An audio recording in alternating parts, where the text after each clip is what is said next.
we humans would only take up the last second of the end credits. Our planet has been around for about 4.6 billion years, but our human story began about 300,000 years ago, in Africa. Now our ancestors had some wild adventures in nature.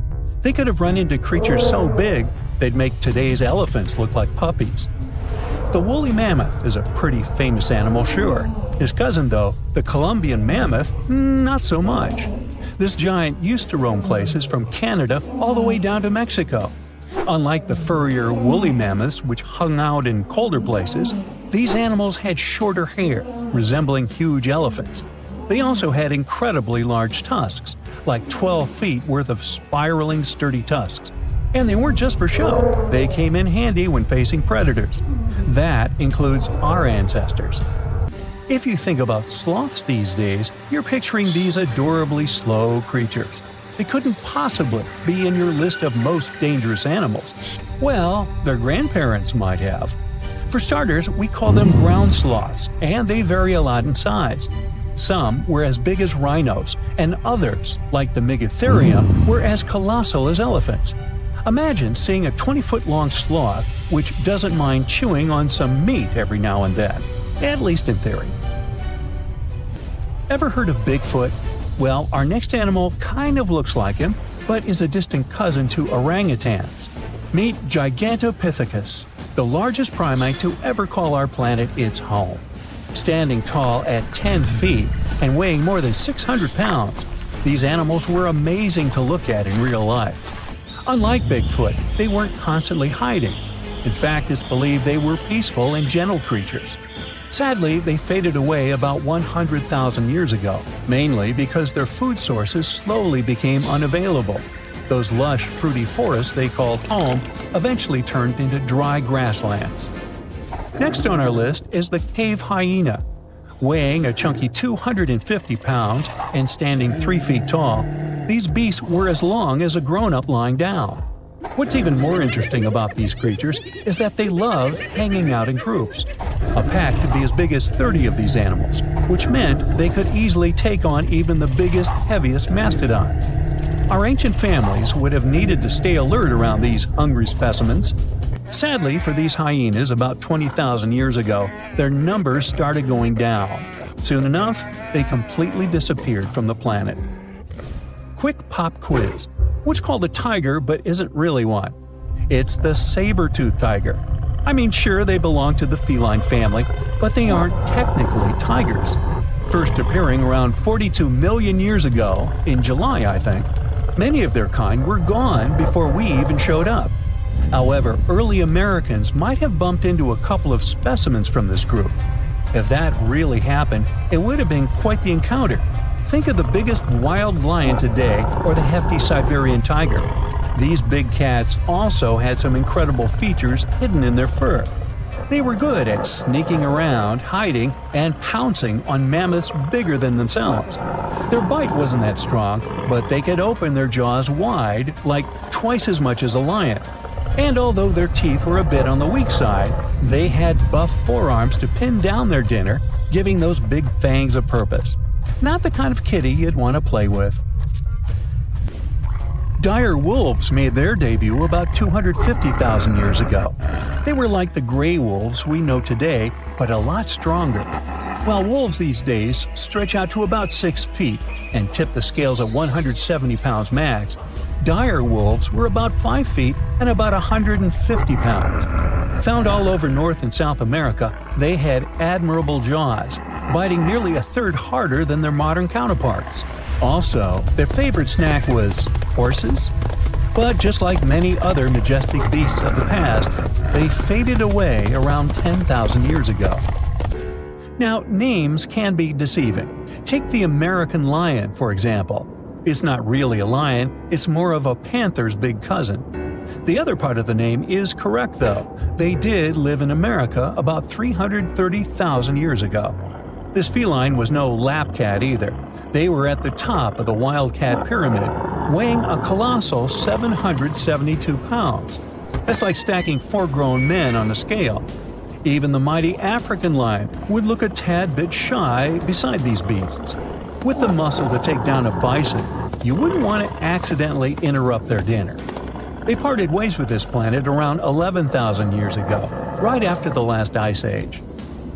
Now down in Australia, about 50,000 years ago, I wasn't around then, there lurked a relative of the Komodo dragon, the Megalania. Experts love to have debates on how big it was. Some say it stretched out to 23 feet. Others think it was just about 11 feet long.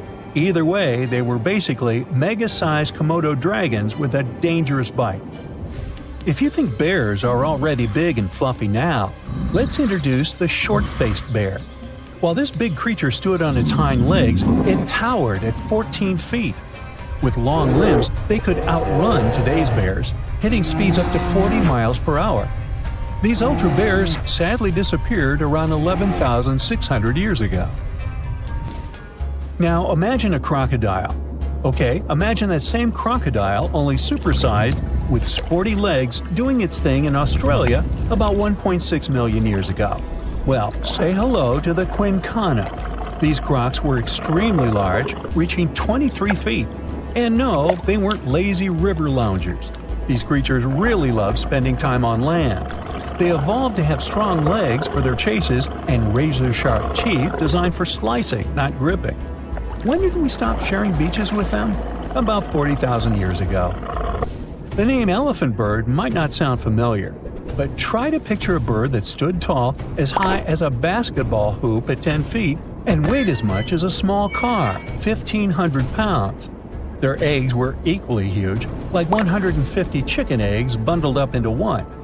Now, as amazing as these birds sound, there's a lot we still don't know about them. They're hard to study, as most extinct animals are. Still, some recent studies have given us some clues. Scientists have been examining ancient molecules from their fossilized eggshells. It's an awesome piece of evidence, since these birdie shells were thick, preserving precious DNA inside. Plus, there are tons of these eggshell fragments sprinkled all over Madagascar's beaches. Because of these findings, we now know these birds were herbivores and loved eating leaves and seeds. We also know the tiny kiwi bird is its closest living relative. Now, dodos were these amazing birds we also used to share the planet with. They're like distant cousins to ancient pigeons. To give you some perspective, imagine a chunky bird weighing about 50 pounds. Similar to chickens, turkeys, and ostriches, dodos were also the types of birds that couldn't fly. Their wings were small, and they had the muscle strength of, well, a wet noodle. Now, you might have heard the word dodo used as a name for creatures that aren't that bright. Don't get confused, though, by this name. These birds were in fact intelligent. Scientists were able to figure that out by studying their fossils. It turns out that they were good at smelling stuff, unlike most birds that are all about the visuals. These creatures aren't around for us to study anymore, but that might change. One evolutionary biologist is on a mission to fully understand these amazing ancient birds. On that note, she revealed that the dodo's DNA has been completely sequenced. There are even talks about potentially bringing dodos back to life. They would make a nice addition to the lovely beaches of Mauritius, the place they used to call home many, many years ago.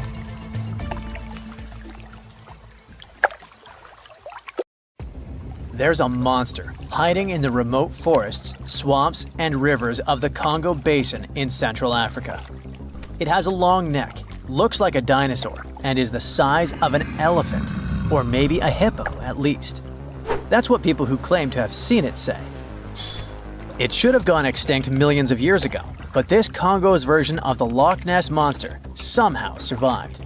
This creature is the Mokele Mbembe, which means one who stops the flow of rivers, and more folks are saying they've seen it lately. European explorers first heard the stories of this creature from the people living near the Congo River in the early 1900s. A German captain even included a description of the monster in his official report from his expedition. The locals told him the animal was of a brownish-gray color with smooth skin, a very flexible neck, and only one long tooth that could be a horn. Some of them mentioned a long, muscular tail, like that of an alligator. They also said that the creature lived in the caves, but climbed the shores even in the daytime to find some plants to eat. Locals also believed its favorite snack was a kind of liana with large white blossoms.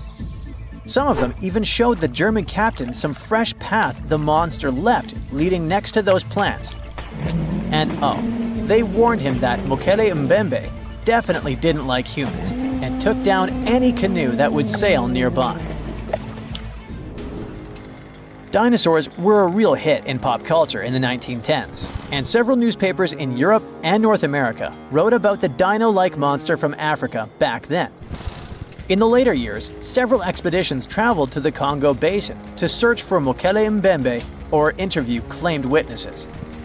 They did not find any direct physical evidence, but collected many stories.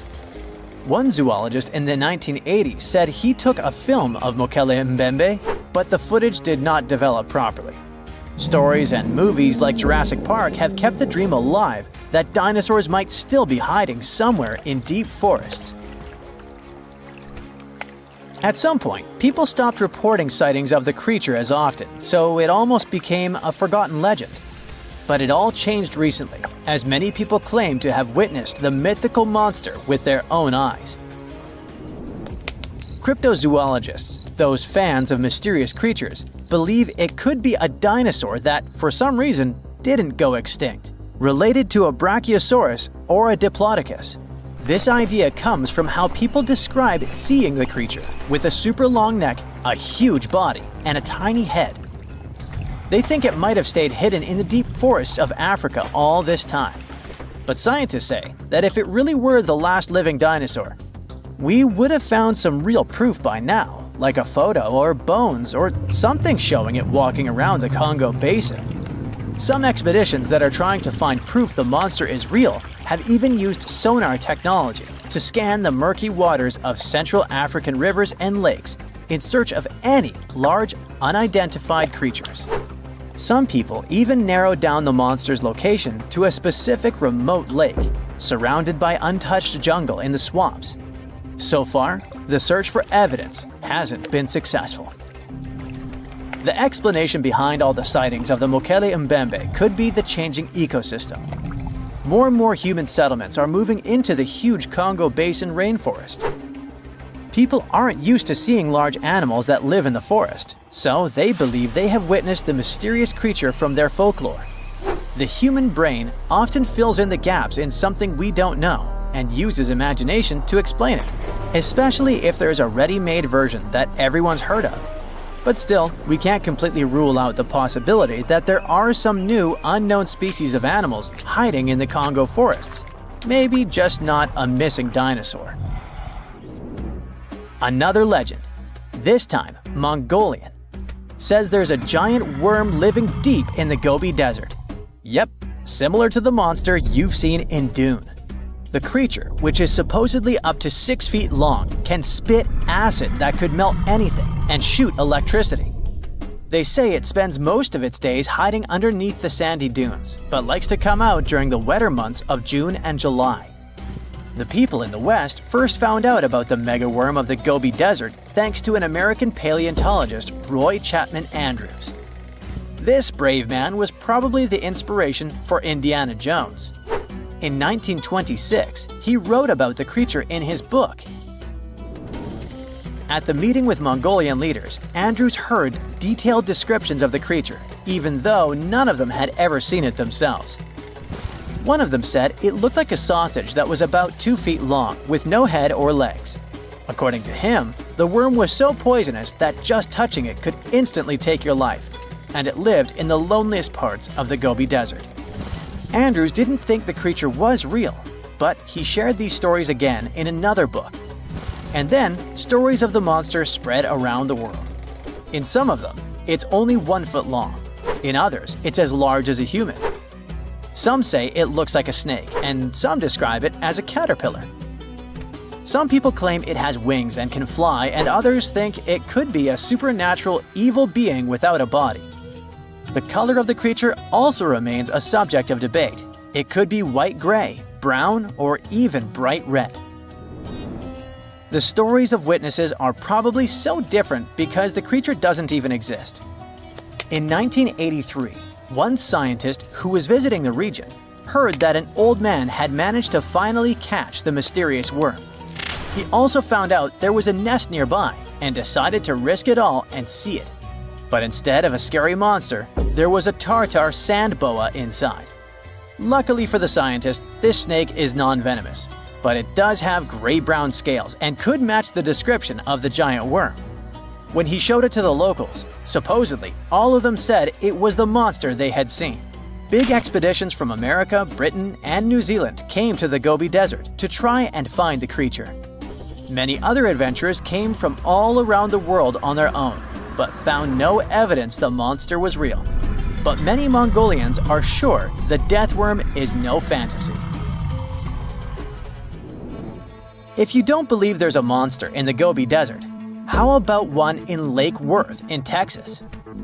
According to local folklore, there's a part human, part goat creature with scales and long clawed fingers hiding there. It all started back in July 1969, when locals claimed to have spotted this mysterious creature roaming around. The newspapers loved the story and started reporting about new sightings. One article said that the monster jumped out of a tree and landed on some guy's car. Another report claimed that the Lake Worth monster decided to throw an automobile tire at a group of people. Someone even managed to take a photo of the creature, and the newspapers published it. Locals started flocking to the lake at night, hoping to catch a glimpse of the creature, but no one could find any evidence it was real after all. The author of the monster's photograph later said it was most likely someone's prank, because the creature really wanted to be seen.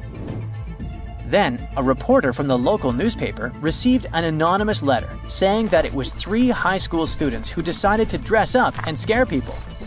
Even despite this, some cryptozoologists think it could have been an undiscovered primate species that walks on 2 legs.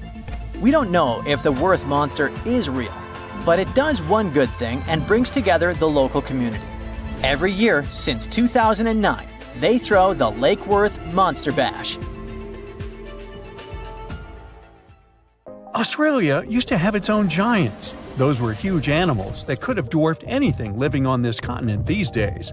Scientists found the remains of many of those ancient creatures in the Narracuta Caves in South Australia, 4 hours away from Adelaide. It's a lovely region, but it can be treacherous. Watch out for holes the ground is pocked with. Known as pitfall traps, many of them are no wider than a coffee table. They're deep and plunge into the darkest of caverns. One of such caverns is called Victoria Fossil Cave, and it's a treasury that's been hiding the bones of around 45,000 animals for centuries. Some of the oldest bones belong to creatures far more terrifying than any animal you can encounter today. Those were the ancient Australian megafauna, huge beasts that roamed the continent during the Pleistocene epoch. During those, there were giant snakes, huge flightless birds, wombat-like creatures the size of a rhinoceros, and many others. One of the largest examples of the Australian megafauna scientists have discovered so far is the Diprotodon. That giant herbivorous creature was 10 feet long and 6.5 feet tall, and weighed more than 6,000 pounds, about as much as a small Asian elephant. Even though this terrifying beast didn't eat meat, it could have smashed other animals with its sheer weight. Scientists have found the remains of hundreds of such creatures all over Australia, so it's safe to say that no other animal from that time or in that location was larger than this giant. Despite its creepy appearance, the Diprotodon was a relative to the modern-day wombat, and those are known to sometimes pounce humans. The Diprotodon had toes that pointed inward and were well suited for digging burrows. On the other hand, Diprotodon was a giant, and it was unlikely that it used to do so. It was likely a trait it had inherited from its smaller burrowing ancestors, or it could have used its claws to search for roots. This theory is supported by the fact that the animal's pouch was facing backward. It prevented any dirt from collecting inside while the creature was digging. Since this animal was so big, it didn't have to worry much about predators.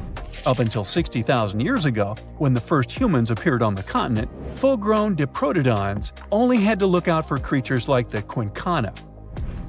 Measuring in at a whopping 20 feet long, the quincana was a land crocodile.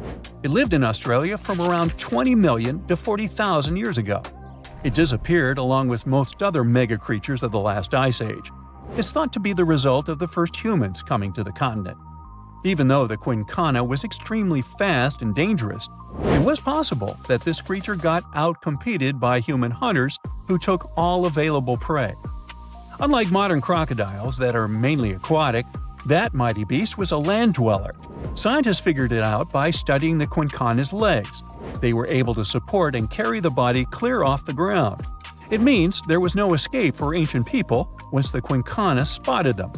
Modern crocodiles can only push themselves along on their bellies. Such an adaptation allowed the quincana to chase its prey for long periods of time, exhausting it in the process. Another creepy feature of this ancient monster was its teeth. Aquatic crocs have conical teeth. Those are great for gripping and holding on to prey underwater. But quincana had knife-like teeth, ideal for slicing soft-bodied animals like, mammals. Another Australian monster, Thylacoleo, wasn't all that large, but it didn't make it any less terrifying. It was still among the top predators and the biggest carnivorous animals in Australia. This creature was a true oddity of nature, even by prehistoric standards. First, its teeth resembled not those of a regular predator, but those of a rodent. Its front incisors were enlarged, taking the place of canines. Premolars were also shaped like blades. They were used for cutting flesh and bone. At first, scientists thought that Thylacoleo used those teeth to eat nuts and fruits. But later, a study showed that the use of such teeth was better suited on necks and spines. The jaws of this ancient creature were immensely powerful. A 220-pound Thylacoleo had a bite force similar to that of a present-day 550-pound lion. It means that the animal could easily bring down prey much larger than itself. Then there was Thylacoleo's tail. It had strong muscles which provided the animal with the ability to use the tail as support when tackling large prey.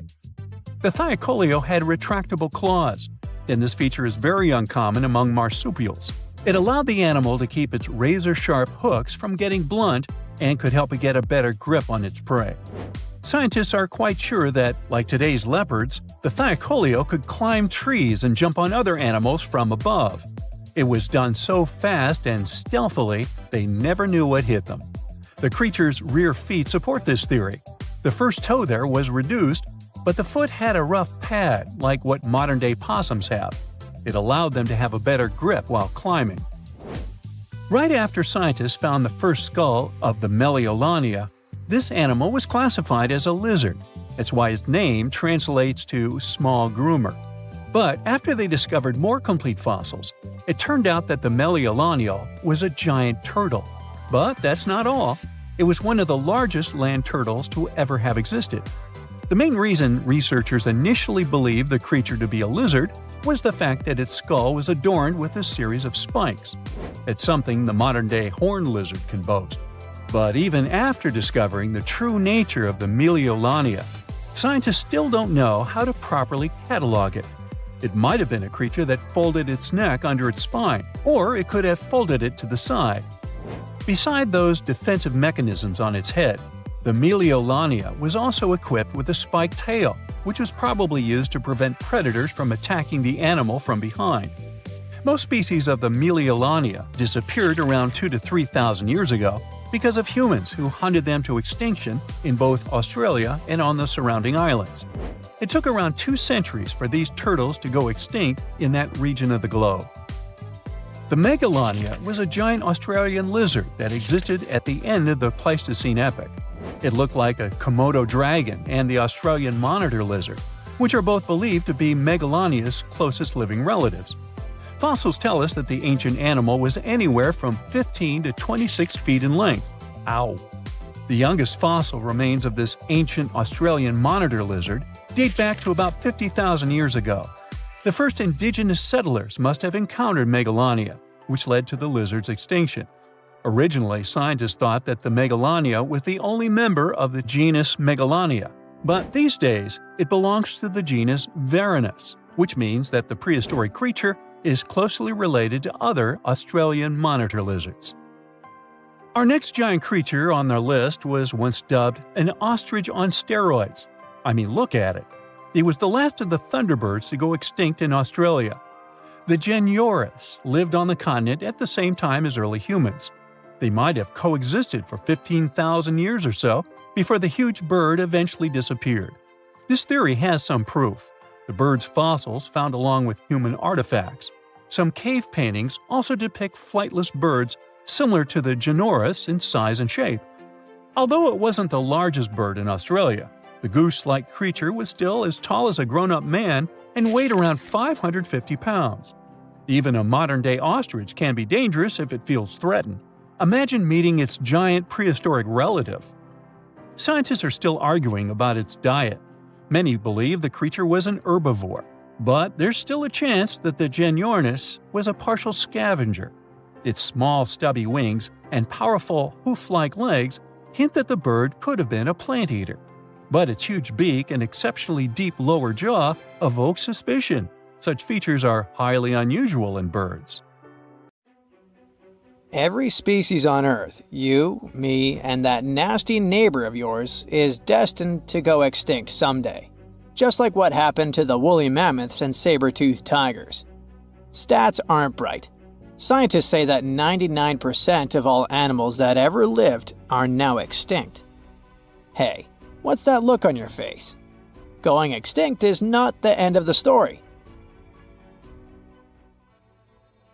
Now listen up. Mammoths might make the greatest comeback ever and even be the key to saving humanity. Nope, they won't give away free money so that we don't have to work anymore, but they can sorta help the weather situation on our planet. In the Arctic tundra, there's this ground called permafrost. It's like soil in the form of ice. Soil turns permafrost when it stays super cold for 2 years straight. But now, permafrost is actively thawing out, and it's bad news for, well, everyone. Because while thawing, it releases a lot of carbon into the air. But what if we had large animals like mammoths there today? They would churn up the soil. The ground would freeze more deeply in winter. And then, in summer, a layer of grass would help keep the ground cool and prevent the permafrost from melting. Some scientists think that's a great solution. So now there's a company in the US that's trying to bring mammoths back to life. Okay, you got me. Not actual mammoths, but a sort of hybrid between an elephant and 1% mammoth DNA. It would be a northern elephant. Getting mammoth DNA is easier than you might think. They actually only went extinct about 10 to 14,000 years ago. Scientists are hoping to have their first elephant-mammoth hybrid by 2027. Let's hope it doesn't turn into a real-life Jurassic Park. Ah, Australia. A nightmarish place, and a home to the most fascinating creatures on Earth. But here, the sad fate befell the Tasmanian tiger, also known as thylacine. Don't mix it up with the Tasmanian devil. That one is living and thriving. Nope, the thylacine was a marsupial predator that used to chill in Australia, South Tasmania, and New Guinea. It was a nocturnal who preyed on other marsupials, like kangaroos. In the 30s, the farmers suddenly claimed that thylacines were eating their livestock. Looking back at it now, that was probably an exaggeration. But humans started to hunt poor thylacines until they were all gone. And then it turned out that hunting away the important predator isn't the brightest idea. Who would have thought? You see, thylacines kept things in check by eating bad animals. So once they disappeared, the Australian wildlife was basically doomed. 35% of total mammal extinctions on Earth happened here. That's an awful world record. I know it sounds gloomy, but hey, maybe we can fix this. Remember that company we mentioned? It wants to bring back the thylacine too. Luckily, many thylacine embryos are still preserved in jars, like some creepy pickles. If we bring them back to Tasmania, this could help revive the entire ecosystem. Would you be happy to see them back in the wild? Me too. And I would also be happy to see you hitting those like and subscribe buttons so you can keep up with amazing facts all year round. We also have some huge dreams about tiny creatures. Take a trip to Mount Hotham Ski Resort in Victoria, Australia, and here you can find the mountain pygmy possum, a tiny bundle of cuteness. These guys are super rare. We even thought that they were extinct. All we had was their fossils. But then, some skiers spotted a possum in a log pile at the ski lodge in 1966. Imagine suddenly making a great discovery while chilling on vacation. These little possums can spend 7 months of the year sleeping under the snow. They wake up occasionally to eat some stored food, and then they wake up in the spring to eat even more, find a mate, and go back to sleep again. What a relatable fella. Since they've made it into this video, you can guess they're pretty endangered. There are less than 2,000 left in the wild, all because their current homes don't fit them that well. But hooray, we can help them too. You see, their ancestors lived in lowland forests about 20 million years ago. So maybe mountain possums could live better if we moved them there? Of course, we can't just take them to the woods and expect them to survive. Instead, scientists want to slowly release possums into the forest and check up on how they get on with it. Let's hope these cute creatures will adapt to woodland life. The southern gastric brooding frog, also called the platypus frog, was quite a unique creature. It was discovered in 1972 in Queensland, Australia. Back then, this fella shocked the scientists with its super weird birthing practices. Check this out. The mother frog swallows her eggs, turning her stomach into the womb. Then she doesn't eat at all for 6 weeks straight. I could never. Meanwhile, the tadpoles hatch in her stomach, start to grow, and eventually get so big that the mom literally has to breathe through her skin. And then she literally spews out her offspring left and right. Bleh. But this insane process is a great evolutionary achievement, which is why it drew everyone's attention. But the wonder didn't last long. By the mid-80s, all known species of these frogs vanished from their natural habitats. Why? We have no idea. There are many theories, but almost no evidence to back them up. In any case, over the years, these guys officially became extinct. But it all changed in 2013. Scientists started a groundbreaking project named the Lazarus Project. Now they want to resurrect these frogs to learn cool cloning techniques from them. Are you guys ready to copy their genetic preservation method? Yeah, me neither. But let's dive deeper. Literally go in the water. Meet the coelacanth. This creature lived in the oceans back when the dinosaurs roamed our planet, and didn't even notice the asteroids. These guys are the Methuselahs of the sea.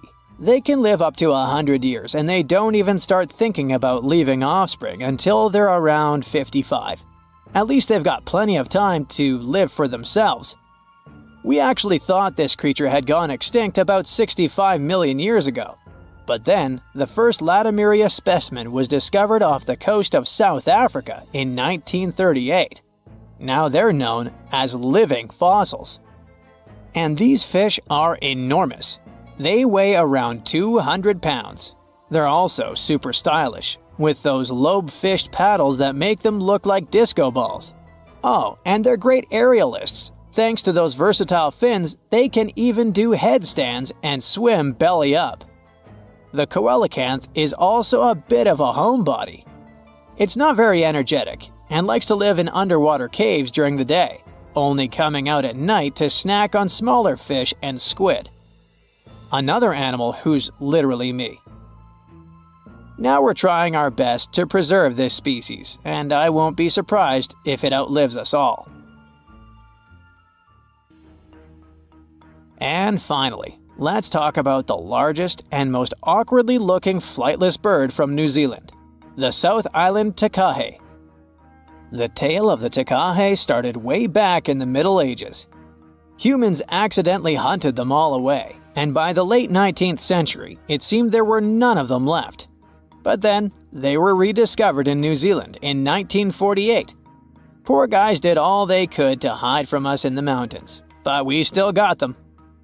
But it's different now. Since then, we've been trying our best to save them from extinction. There's a takahe recovery program going on, and it shows great results. They managed to greatly boost the number of birds in the wild. As of 2023, the takahe population has grown to around 500 birds. They're now considered nationally vulnerable, not nationally critical. It's a little progress, but progress nonetheless. Let's keep it up. Currently, there are approximately 20 billion animals inhabiting our world. If everything were ideal, we would have 5 billion more animals on Earth. But many species have gone extinct, and around 44,000 species are currently endangered. The largest, most recent mass extinction event in history occurred during the dinosaur era, leading to the eradication of 75% of species on Earth. The Tulachi wallaby is a long-lost relative of today's kangaroo, but they had a hidden superpower, night vision. That's why they were mostly active at night. They were 3 feet tall and fed on grass, fruit leaves, and other plants. Wallabies lived in grassy areas near swamps and other water bodies, but not for long. By the 19th century, their numbers had gone down, bringing them to the edge of extinction. Only 14 wallabies had been left in the wild by 1920. A rescue mission was launched. They tried to capture the last 14 animals to protect them. But the situation got out of control and 10 wallabies lost their lives. The 4 remaining ones were transferred to a special facility, and in 1935, the last animal passed away. Only one picture of the Tulachi wallaby is left now. There were reports of the animal's sightings after that, but no proof was shown, and the creature was officially declared extinct in the 70s. Short-faced bears were a unique species that lived in North America, particularly Alaska. It was a massive bear, weighing around 1,500 pounds. When standing on its hind legs, it was around 12 feet tall, a whole foot taller than today's biggest beast in this family, the polar bear. This animal was different from today's bears because almost all of them are omnivores, except for polar bears. But this monster was solely carnivorous, which was the reason for their extinction. During the end of the Ice Age, many herbivores were gone, and those bears did not have enough food to survive. They were the Usain Bolt of the bear world, the fastest Bruins to have ever lived, reaching a top speed of 40 miles per hour, which is 5 miles faster than grizzlies. There are around 400 million pigeons in the world now. Some time ago, in America, a species of birds called passenger pigeons were abundant throughout the country, especially in the eastern forests. There were more than 1 billion of them, but they went from 1 billion to 0 in a few years. They had small heads and necks, but long tails and wings and strong breast muscles that allowed them to fly super long distances. The last passenger pigeon passed away in captivity in 1914. It was named Martha. With that, the ecosystem in the U.S. has never seen this bird again. Now, elks are enormous animals, but they look tiny when you compare them to long-gone Irish elks. That elk was around 7 feet tall at the shoulder with a humongous antler of 12 feet. Today, elk are only 4.5 feet tall at the shoulder and have around 4-foot-long antlers. Despite its name, this elk was found all over the world, from Asia to Europe. It got its name because, in Ireland near Dublin, researchers found a perfectly preserved specimen. Since then, it's been called the Irish elk. The last one passed away in Ireland. The main reason for their disappearance was their inability to adapt to changes. When the Ice Age ended, the elk could not survive and became extinct. Now, somewhere deep in the forests of Costa Rica lives the interesting-looking golden toad. It was discovered in 1966 in one particular spot where all toads would gather to mate. In 1967, a large population of this golden nugget was noted in that same spot.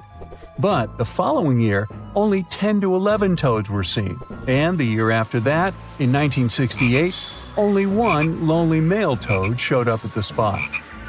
For years, there were searches for golden toads. In 2004, the toads were officially declared extinct. Humans were not responsible this time. The drought in the area in the 80s had a significant impact on the toads. Still, the last straw was the arrival of a new fungal species that caused the animal's skin to thicken, eventually leading to the toad passing away. This chytrid fungus is responsible for the extinction of more than 90 frog and amphibian species, becoming one of the biggest threats to their lives. Now, Canada is a very cold country, no surprise there, and nobody would expect tropical birds like parrots to live there. However, there was a parrot species that lived in America and some parts of Canada.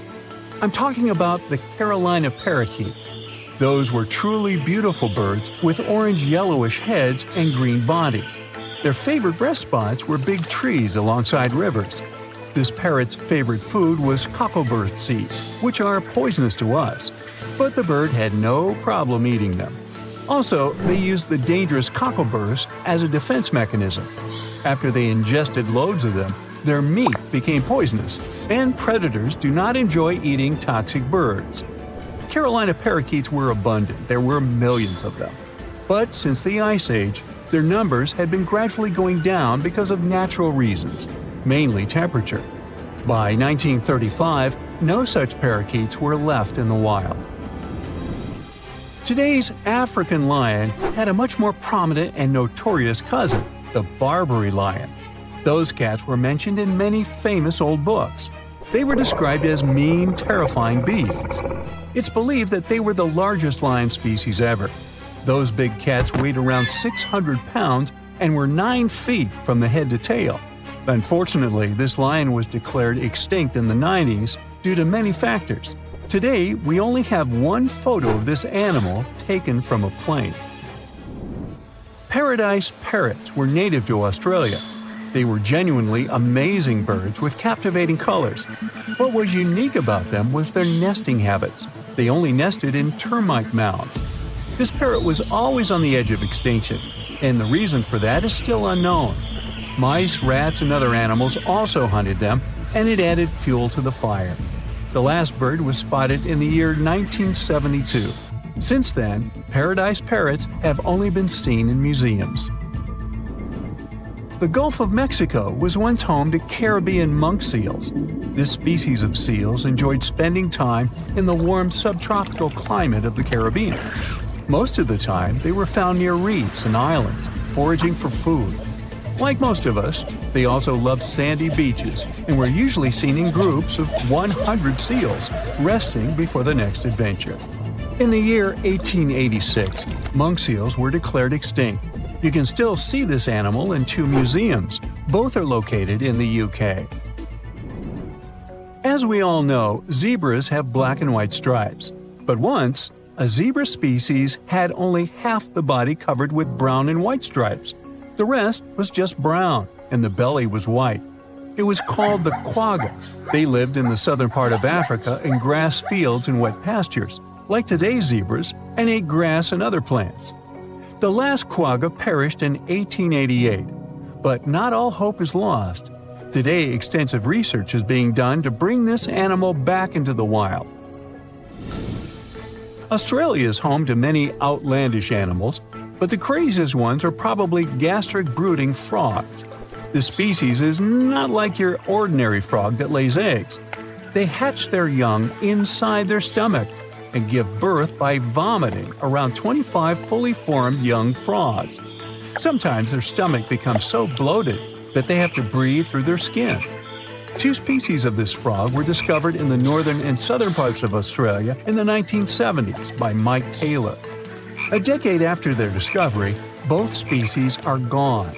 The main reason for their extinction is the chytrid fungus. Luckily for them, they're also part of a de-extinction program that's putting serious efforts into bringing them back into the wild. Antarctica wasn't always a frozen wasteland. A long time ago, it was full of life, and 56 million years ago, something terrifying stalked its jungles. A giant flesh-eating bird. It was around 6 feet tall and weighed as much as a lion. For millions of years, nothing could challenge it. So why did it disappear? And could there be even bigger predators still hidden beneath the ice? Paleontologists found two massive claw bones in Antarctica, sharp, curved, and powerful, belonging to this bird. They were dug up from the Epresian-aged rocks of Seymour Island, which means they're around 40 to 50 million years old. Their shape left no doubt. These were the so-called terror birds. Their scientific name is Forus raceti, some of the most fearsome predators to ever walk the earth. They were flightless and didn't even need wings. Instead, they could sprint at breakneck speeds, like ostriches from a nightmare. For millions of years, these birds ruled South America. But now, for the first time, their presence has been confirmed in Antarctica. No surprise here. Back then, South America and Antarctica were still connected, allowing animals to easily commute between continents.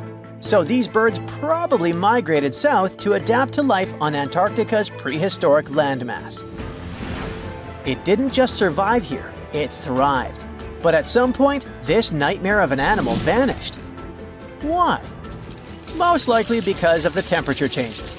Antarctica was cooling, slowly turning into the frozen wasteland we know today. Its prey may have declined, leaving the predator without enough food. Eventually, it disappeared, leaving no descendants behind. Researchers hope that they'll find a complete skeleton eventually. They're also wondering where there might be even bigger species waiting to be discovered. Perhaps these birds evolved into a completely new Antarctic lineage. But for now, all we have are two giant, creepy claws. People often think that there are almost no animals or plants in Antarctica. But that's not true at all. Penguins waddle around, and forget the cute tiny ones. Antarctica used to have 6-foot-tall monsters.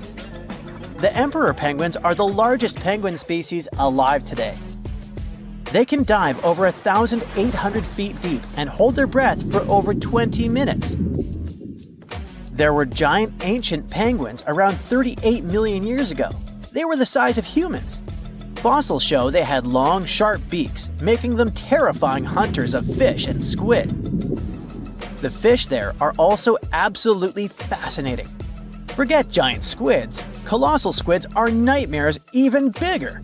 Some reach over 40 feet long with massive, super sharp beaks and eyes the size of dinner plates. Finally, orcas, the apex predators of the Antarctic Ocean. They hunt in packs, working together like a wolf pack of the sea to take down seals, fish, and even massive whales. There are even tiny plants like moss and algae, Antarctic hairgrass and pearlwort. They somehow survive against all odds. There are many other myths going on about Antarctica. For example, some people think that when icebergs break off from glaciers, they immediately start drifting straight into the open ocean until they melt. But the reality is way more chaotic. First, when an iceberg breaks off from a glacier or ice shelf, it has to deal with underwater obstacles. It can stay stuck on the seafloor for decades without moving. Then they get caught in powerful whirlpools and spin in place for months.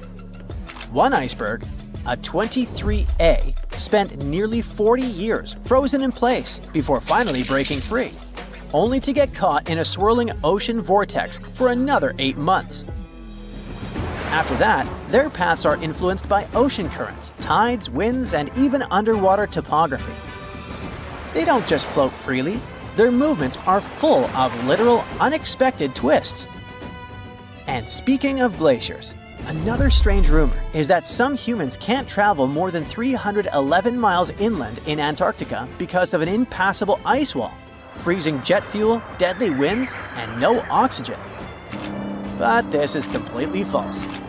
Antarctica has been explored by planes, vehicles, and even scientists on foot. There's an entire research station sitting at the South Pole. People live there all year long. The ice wall is real, a massive ice cliff rising above the ocean. But that isn't some secret barrier, it's an ice shelf.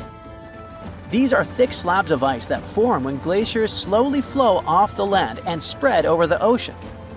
Almost 3/4 of Antarctica's coastline is made up of them, but they don't form some giant ring around the world. Antarctica is one of the most extreme places on Earth, but we've conquered its challenges and we keep learning more about it every year.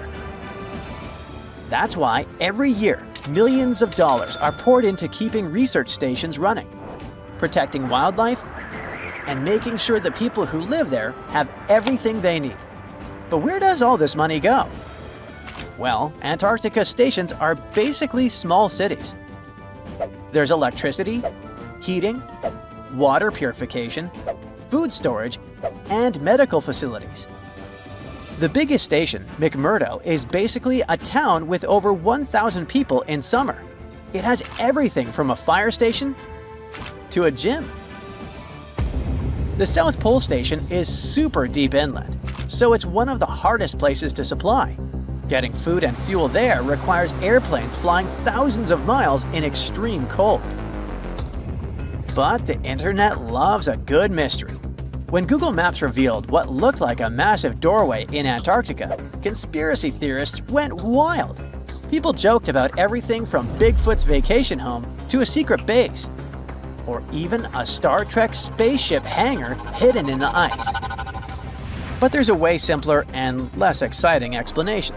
It's actually a grounded iceberg, a chunk of ice that got stuck in shallow water and is now slowly melting.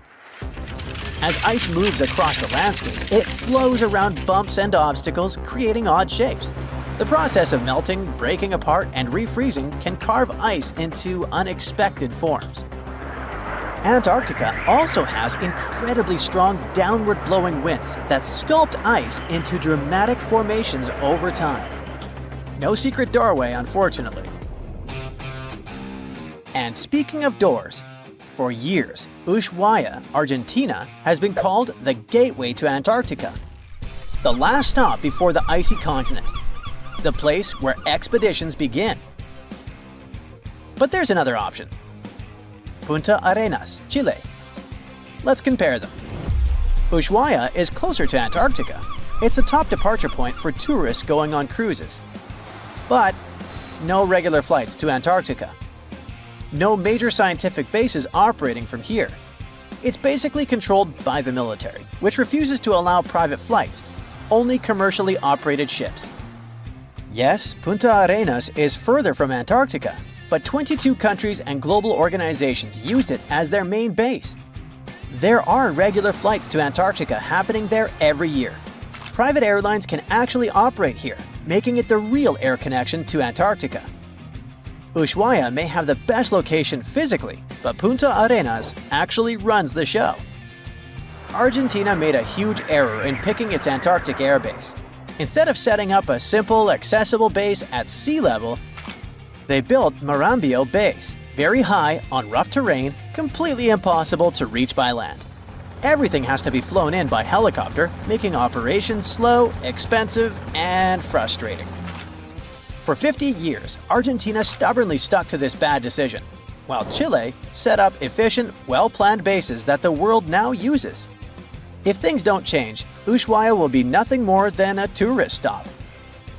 But what's terrifying is that Antarctica seems to be returning to its past. It's supposed to be the coldest place on Earth, but something shocking happened just recently. For the first time in recorded history, temperatures in Antarctica broke 68 degrees Fahrenheit. This continent is buried under miles of ice. Usually, temperatures there can drop to minus 112 degrees. But in the winter of 2020, scientists recorded an insane 69 degrees on Seymour Island, hotter than many places in Europe at that time. Scientists believe there are several reasons for that. First, there are changes in the way heat moves around the planet's waters. Second, melting permafrost due to the planet warming. It looks like the climate is changing faster than expected. A piece of whale rib has recently been found in a North Carolina mine. Not a big deal, some might think. Hey, why can't a whale be a miner, right? But this fragment offers scientists a unique glimpse at the interactions between prehistoric sharks and whales from around 3 to 4 million years ago. The thing is, 3 tooth marks embellish the rib. That means that the whale was once badly bitten by an animal with a super powerful jaw. Judging by the spacing between the tooth marks, and it reaches almost 2.5 inches, this animal could be a mega-toothed shark. I'm talking about the megalodon. Or it could be a different shark species which was around at that time. The curvature of the shark's jaw shows that the animal was relatively small, between 13 and 20 feet long. Yeah, small. As for the whale, it seems to be the ancestor of a great blue or humpback whale. Researchers are amazed. You don't usually expect to find evidence of animal interaction and behavior preserved in the fossil record. After examining the sample carefully, they concluded that the shark must have gone away with a mouthful, but the whale had survived because most of the fossil fragment is covered with what is known as woven bone. It quickly forms in response to localized infection. Such bone isn't particularly strong, and later the body remodels it into compact bone tissue. But it takes time. The presence of this bone means that the healing was incomplete and the whale passed away 2 to 6 weeks after the unfortunate encounter. On the other hand, its demise could have been unrelated to the infection and injury. Only a handful of fossils show such kinds of interactions between ancient animals. You can often find bite marks on fossils indicating where the animal passed away and its carcass was scavenged. But this fossil is one of a few examples that not only show a wound inflicted by another animal, but also demonstrate that the prey survived. All fossils are exciting for paleontologists. Yes, they need to get out more. But some might look terrifying to regular people. For example, look at this picture of tentacle arms and octagonal-shaped heads. When it first appeared in mass media, internet users claimed that it was some ancient organism that had come from space. Others thought the story was fake. But in fact, both the picture and the fossil are real.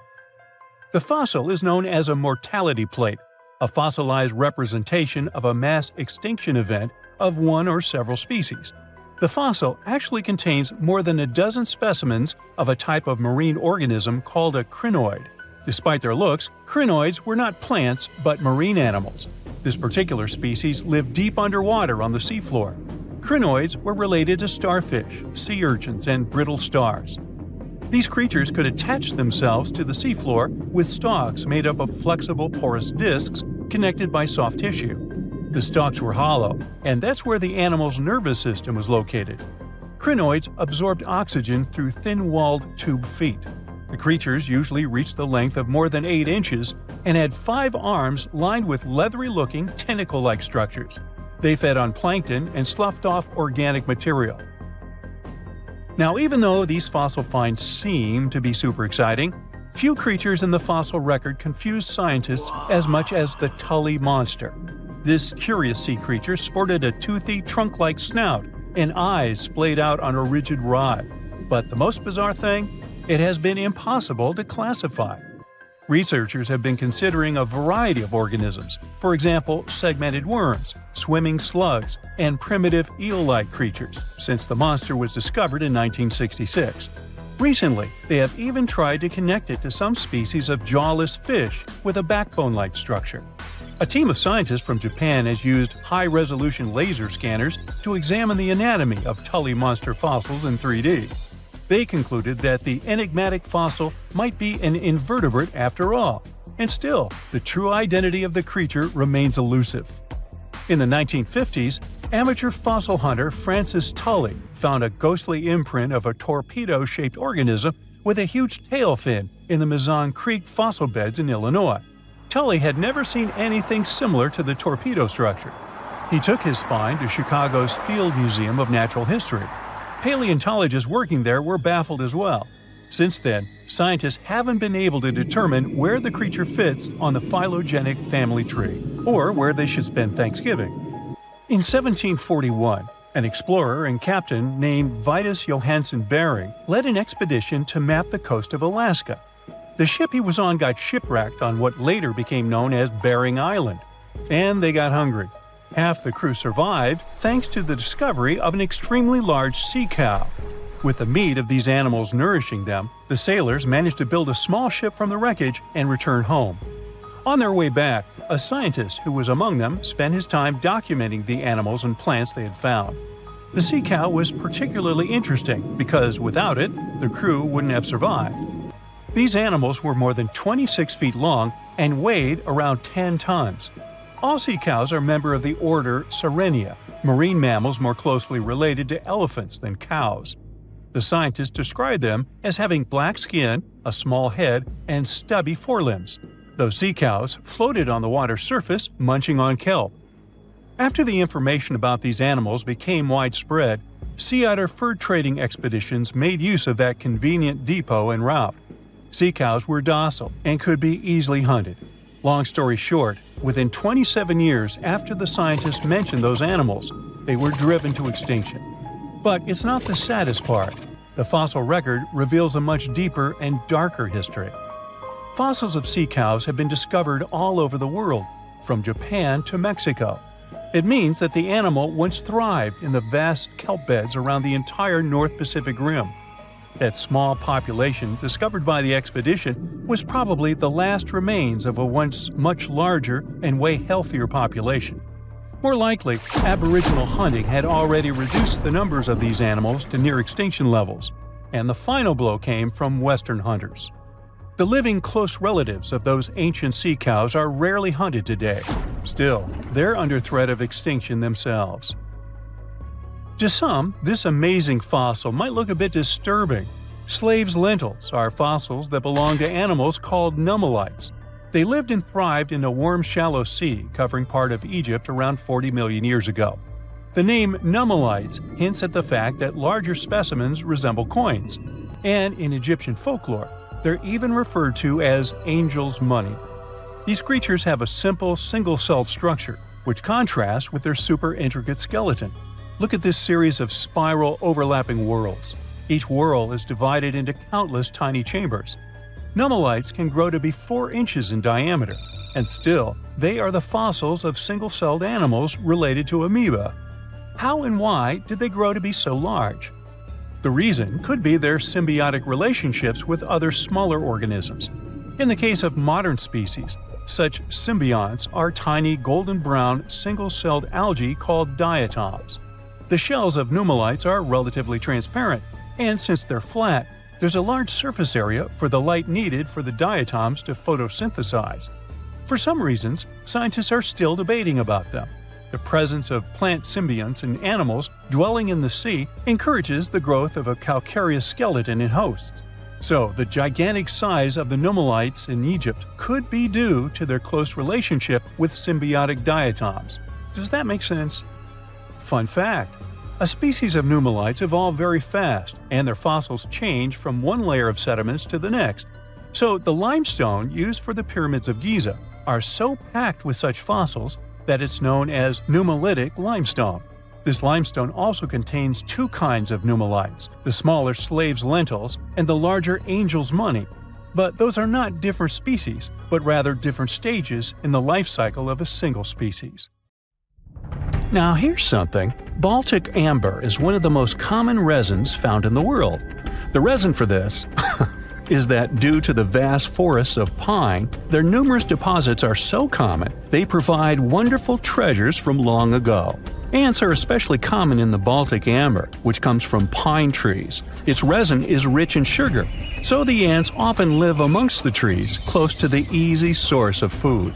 One block found in East Germany has preserved one ant that is estimated to be about 48 million years old. Think of the birthday cake.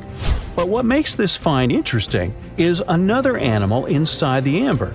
It's a mite, notorious hunters in the insect world, capable of traveling at great speed. These guys quickly latch onto their hosts, sucking them dry. They're also capable of destroying entire hives in one go. And within this piece of amber, the amber provides a display of their final struggle.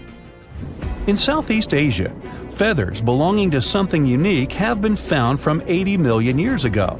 They were captured in resin during the Cretaceous period, a peak time for dinosaurs. The many feathers inside are from the coelurosaur. It looks like a dinosaur, but this animal is more related to birds. Other feathers like this have been found in resin. They belong to avian and other non-flying dinosaurs. The discoveries have helped reimagine what dinosaurs actually look like. Still, dinosaurs may have had feathers instead of being completely bald. Of course, for most of them, the feathers weren't used for flying, but they helped the dinos stay warm. However, the feathers weren't all that was found, and a part of the coelurosaur's tail is also preserved. Still, it's so small and ancient that its DNA hasn't survived to map their entire genome. The enclosed tail is also very delicate, and it can't be removed from its protective amber shell. But although these findings can only be observed, they've still provided a great insight in the evolution of birds. But how does amber preserve things so effectively, even at the initial stages? The trees produce the resin to protect any small gaps in the bark against feeding insects. Its antiseptic nature and lack of water content ensures it doesn't degrade for a long time. This also makes it more resilient as it petrifies over long periods, eventually becoming a fossil. Some of the oldest amber ever found was from the Triassic period, showing how long it can last. The pieces from Italy are about 230 million years old. And inside one of these ancient droplets holds the oldest arthropod ever recorded. This mite found inside has provided a broader understanding to their evolution. Today, they're known to mainly annoy gardeners by feeding on the petals of flowering plants. However, at the time the mite was caught, flowers didn't have any petals, and it would be without this tasty meal for another 100 million years. Now, 100 million years ago, Myanmar was part of Gondwana, the great supercontinent. At that time, Myanmar wasn't part of Asia yet. But it was still lush with a great forest, which contained many species of lizards that lived amongst the undergrowth, hiding away from dinosaurs.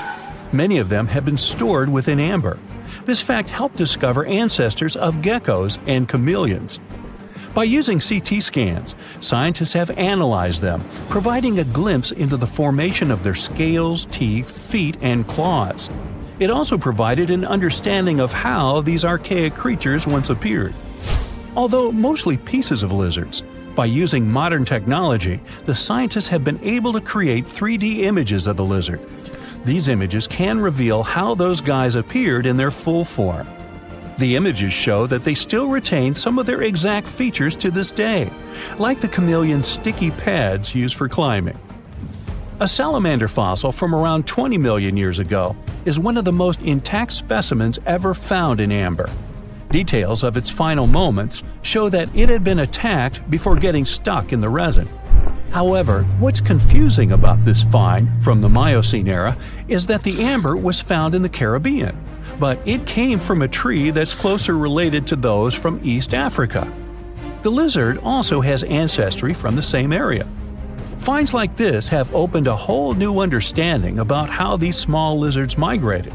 It's expected that they would have ridden fallen logs, which took them across the seas to new homelands, not only to the Caribbean, but to all continents except for Antarctica. Nobody goes there, it's too cold.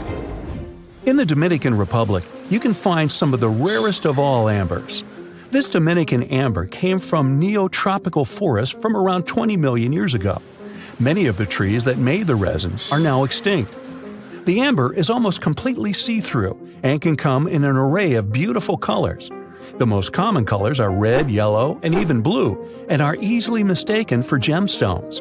One was found with a flea caught in it, dating to when the forest was at its peak and the mammalian variety thrived. Fleas were likely common at the time, and this flea in particular had recently fed on a mammal before getting stuck. However, something more intriguing was found within the flea. While scientists checked what mammal DNA was within the flea, they found that it was carrying an ancient bacterial blight. These blights have been constant throughout Earth's history, dramatically decreasing populations of animals and plants. This now extinct blight in the amber helped scientists determine how much the bacteria have evolved and how it spread. Now, most remnants of insects inside amber aren't much more than the exoskeleton bodies. But with some found in Myanmar, they were so well preserved that even the color of the insects is still intact. Colors in nature appear in 3 different ways. The first is bioluminescence, that's produced by a chemical reaction within a living organism. The second is about pigments, where the color appears in an animal or plant tissue. The third is called structural coloration, and the production of colors here is explained by microscopic surfaces fine enough to react with the light. The rare insects in amber were found in the form of structural coloration, but only at specific wavelengths. It all explains the very intense colors rarely found. 99 million years later, these bugs can still show their vibrant colors – blue, purple, and green. Some of them appear so different in color and shape that they almost look like they're from another world. Which of course they are, a very old one. Ants have been around for about 168 million years, based on fossil evidence provided. They're well known for their social hierarchies and their hive mind system.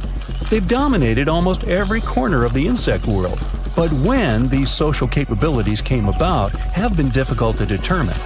Yet, recently, amber dated from 100 million years ago has shed some light into their evolution. Several amber pieces have preserved various ant types, including the worker ants, guardian or soldier ants, and even a queen ant. Before these pieces were found, it was estimated their social nature occurred millions of years later. A piece of amber dated 100 million years ago helped shed light on the evolution of birds. A perfectly preserved bird that hatched preserved in amber was already equipped with its flight feathers. With the earlier physical abilities, they would be capable of moving around the nest by themselves at a very young age, and it's expected they could search for their own food almost immediately. But as birds continue to evolve and spend more time in the skies, their brain developed larger for their cognitive abilities. After hatching, their early development was then more focused on the brain, and the chicks slowly became more reliant on their parents over time. In Spain, a massive treasure trove of amber and other fossils has been found. Inside, there were remnants of an entire ecosystem that existed 110 million years ago. A bunch of individual fossils were found. The vast collection includes many types of insects, mollusks, arachnids, plants, 50 different dinosaur bone fragments, feathers, and hair from mammals, and a McDonald's burger wrapper. Nah, just kidding. With the abundance of findings, it's helped researchers understand the ancient terrestrial ecosystem that once existed. With loads of specific details of the environment, they've reconstructed the swamp. This way, it's now possible to experience what it was like in the world of dinosaurs. It was one of the biggest creatures ever to roam the Earth. It was longer than your average school bus and could easily weigh more than 10 elephants combined. But where did it live? How did it end up having this size? And most importantly, why is it extinct nowadays? Let's find out. The megalodon was the largest predator ever known in our planet's history. In terms of its location, the megalodon lived practically in all waters on our globe, except near the poles. The reason why there were no megalodon teeth found in Antarctica is probably that the gigantic creature adapted to only warm tropical and subtropical waters. The younger ones liked to keep to the shores, while full-grown adults preferred coastal areas, but they could easily move into the open ocean as well. How do we know the megalodon was so widely spread? We can only presume, based on the fact that they discovered the most northern fossils off the coast of Denmark and the most southern in New Zealand. The discussion of how the megalodon got this size is still open in the scientific community. They recently found out that not all the specimens from this fascinating species reach the same huge size. This has to do with a little something called the Bergmann's rule, which says that the temperature of the surrounding environment affects the animal's body size because they either need to conserve or shed heat. The megalodons that reach cooler waters probably needed more body weight to make sure they survived in low temperatures. On the contrary, those living in warmer waters had to be smaller to avoid burning up. But what did this enormous fish look like? Most modern depictions show the megalodon resembling an enormous great white shark. But well, it seems it may not necessarily be correct. The megalodon likely had a much shorter nose and a flatter jaw that looked almost squashed when compared with a great white shark. It also seems to have something in common with the modern blue shark: extra long pectoral fins. They needed these to support their weight and size while navigating the planet's waters. Lastly, the lady megalodons, seem to have been about twice as large as the gentlemen. As for their offspring, even a small megalodon was enormous, at least 6.5 feet from nose to tail. How do we know that? Because specialists have stumbled upon megalodon nursery habitats in Panama, Maryland, the Canary Islands, and Florida. Even the piles of used diapers were enormous. Nah, not really. Surely the scariest aspect of the megalodon's looks was its mouth. I mean, think about it. Megalodon had whales for dinner, so it obviously needed to open its mouth wide enough. Scientists have estimated that its jaw would span a mind-boggling size, 9 by 11 feet wide. Just to paint you a better picture, that means it could have easily gulped down 2 adult people side by side. Wait, which 2 adults? Those impressive jaws also feature 276 teeth. Based on modern reconstructions of the force of its bite, it looks like it may have been one of the most, if not the most, powerful animals of prey ever to exist. For comparison, humans can have a bite force of around 1,300 newtons. Today, great white sharks have been estimated to be able to bite down with a force of over 18,000 newtons. The megalodon tops all the records, with an estimated power of bite up to 10 times greater than that. It could basically crush a car with very little effort. Its teeth were also pretty amazing. Similar to sharks, the megalodon was fast in replacing its broken or worn teeth. With 4 or 5 rows of teeth in its mouth, it basically acted like a conveyor belt, growing back damaged or missing teeth within about 48 hours. This means that an adult megalodon probably would have grown several thousand teeth throughout its lifetime. It was nice of them to do that, though, since it's probably one of the reasons why megalodon teeth are so common in fossil records, and we're able to study them properly. To maintain its impressive physique, the megalodon had to eat somewhere around 2,500 pounds of food per day. Can't wrap your head around that? Well, it was the equivalent of 1.25 cows per day to survive. It's like if you had to eat 3,300 cans of tuna every day. I've used the word megalodon a lot, but have I mentioned where it comes from? When translated from Greek, it means giant tooth. Ah, those clever Greeks. However, this giant shark's full scientific name is a bit more complicated: Carcharocles megalodon. But are these gigantic predators actually extinct? We tend to believe so, but let's be honest for a second. We've come to know more about the surface of Mars than the depths of our oceans. Like, we've only explored 15% of our oceans altogether. Who knows what may be lying out there in the deep? Maybe some ancient predators? The Mariana Trench is the deepest oceanic trench on Earth. The Challenger Deep, its deepest part, is so deep that you could dip the whole of Mount Everest in there and it would still be over a mile above the surface. That's deep. If a megalodon or 2 ever needed a place to crash, that would be a discreet enough location. However, the Mariana Trench is not a particularly comfy place to be in. Because it's cold and steeped in total darkness and all. The temperatures here are around 36 degrees Fahrenheit all year round. And to top it all off, the pressure is 1,000 times stronger than at sea level. So it's safe to assume that if any megalodon is hiding in here, its teeth and bones might not be looking so good.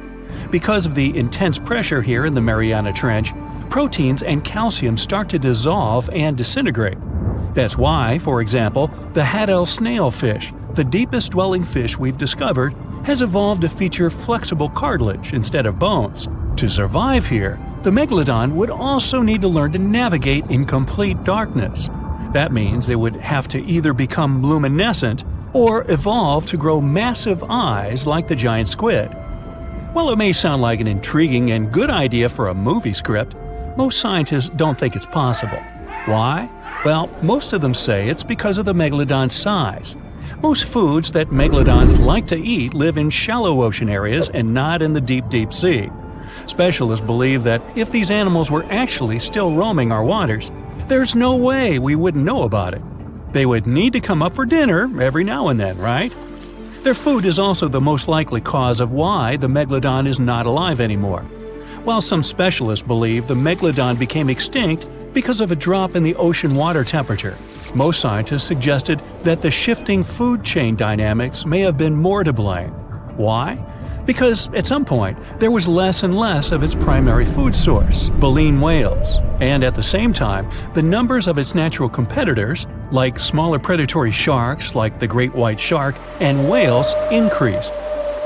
The megalodon did live on this planet a lot more than we did, and way back when we didn't even exist yet.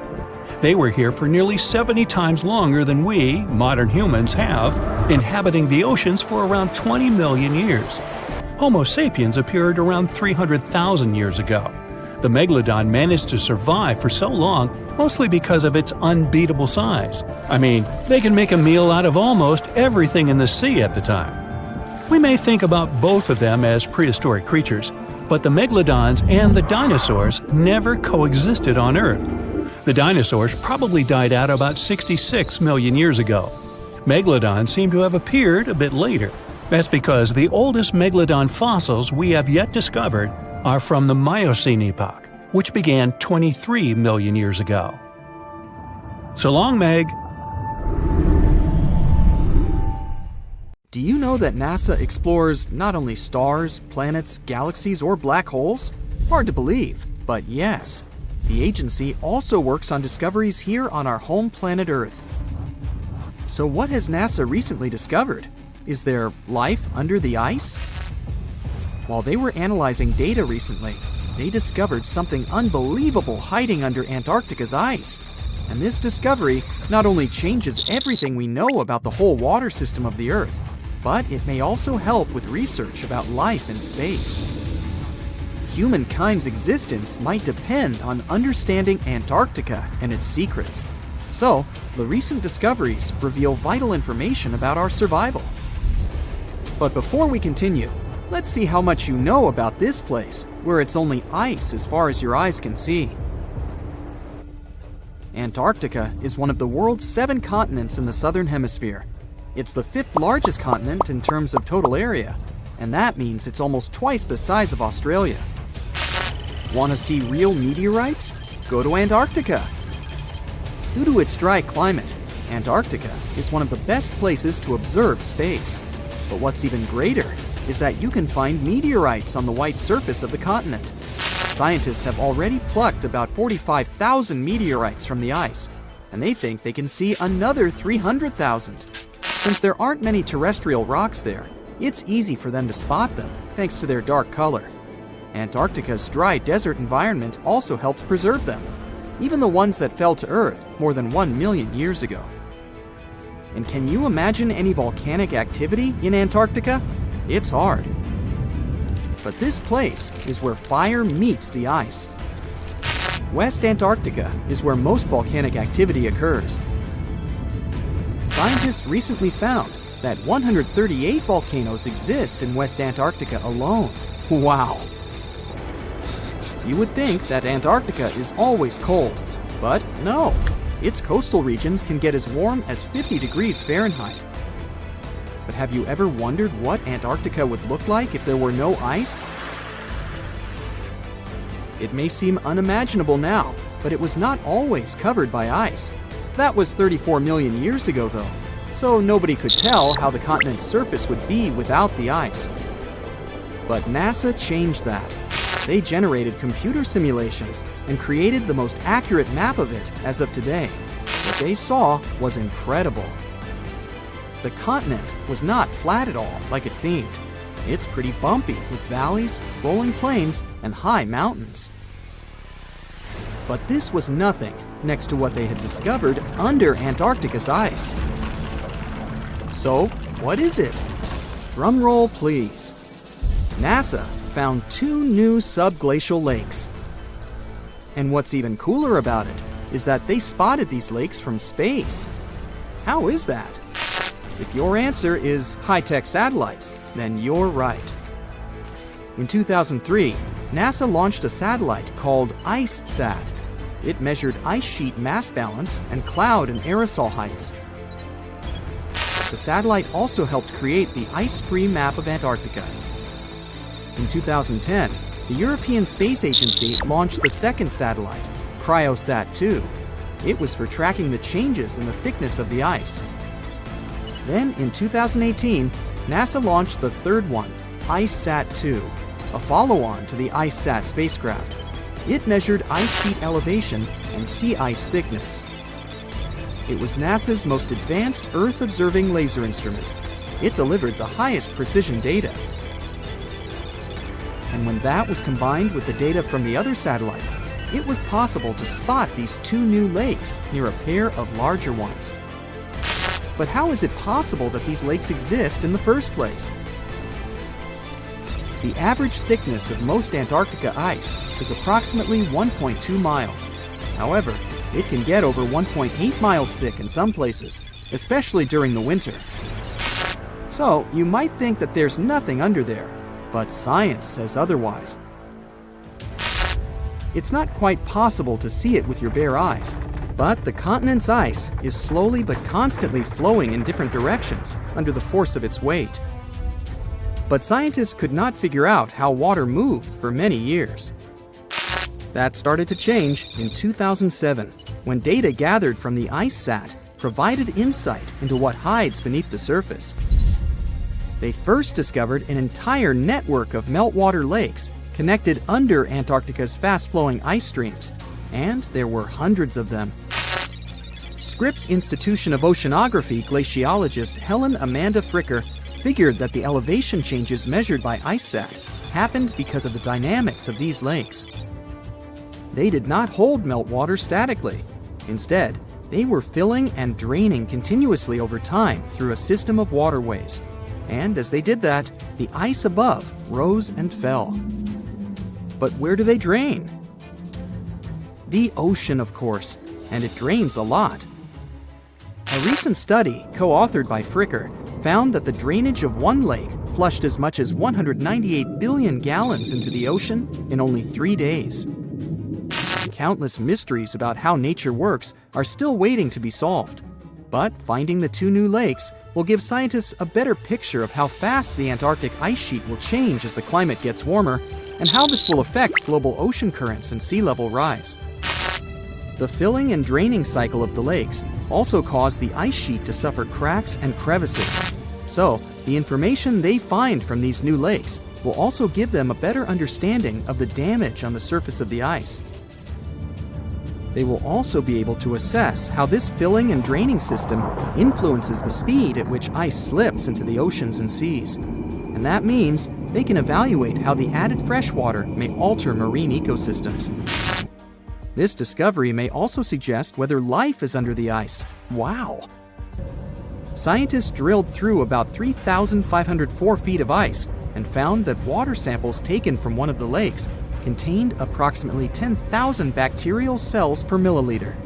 Such a high number of bacterial life is a good sign, because that means the icy waters might also support higher life forms, such as microanimals, and one of these new lakes might even be their home.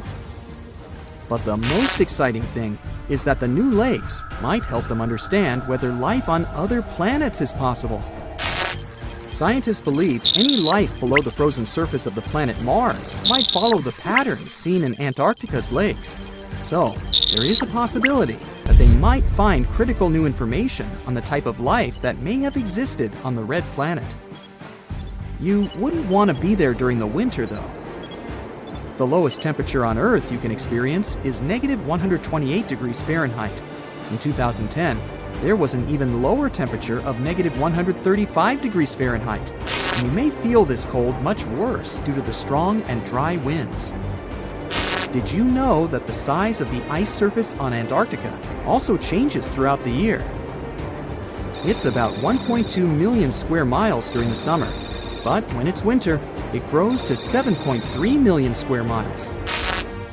Yet, despite the change, it remains the largest piece of ice on Earth. Sorry, Arctic, you lose. Do you know these cute little penguins?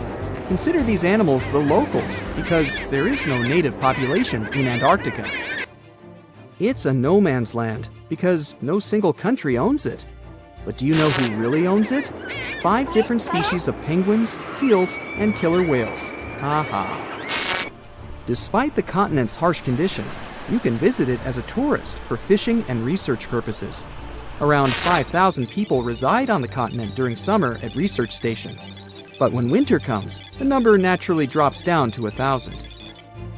Antarctica's ice blanket makes up 70% of the world's freshwater reserves. Imagine what would happen if it melted. The global sea levels would be raised by almost 200 feet.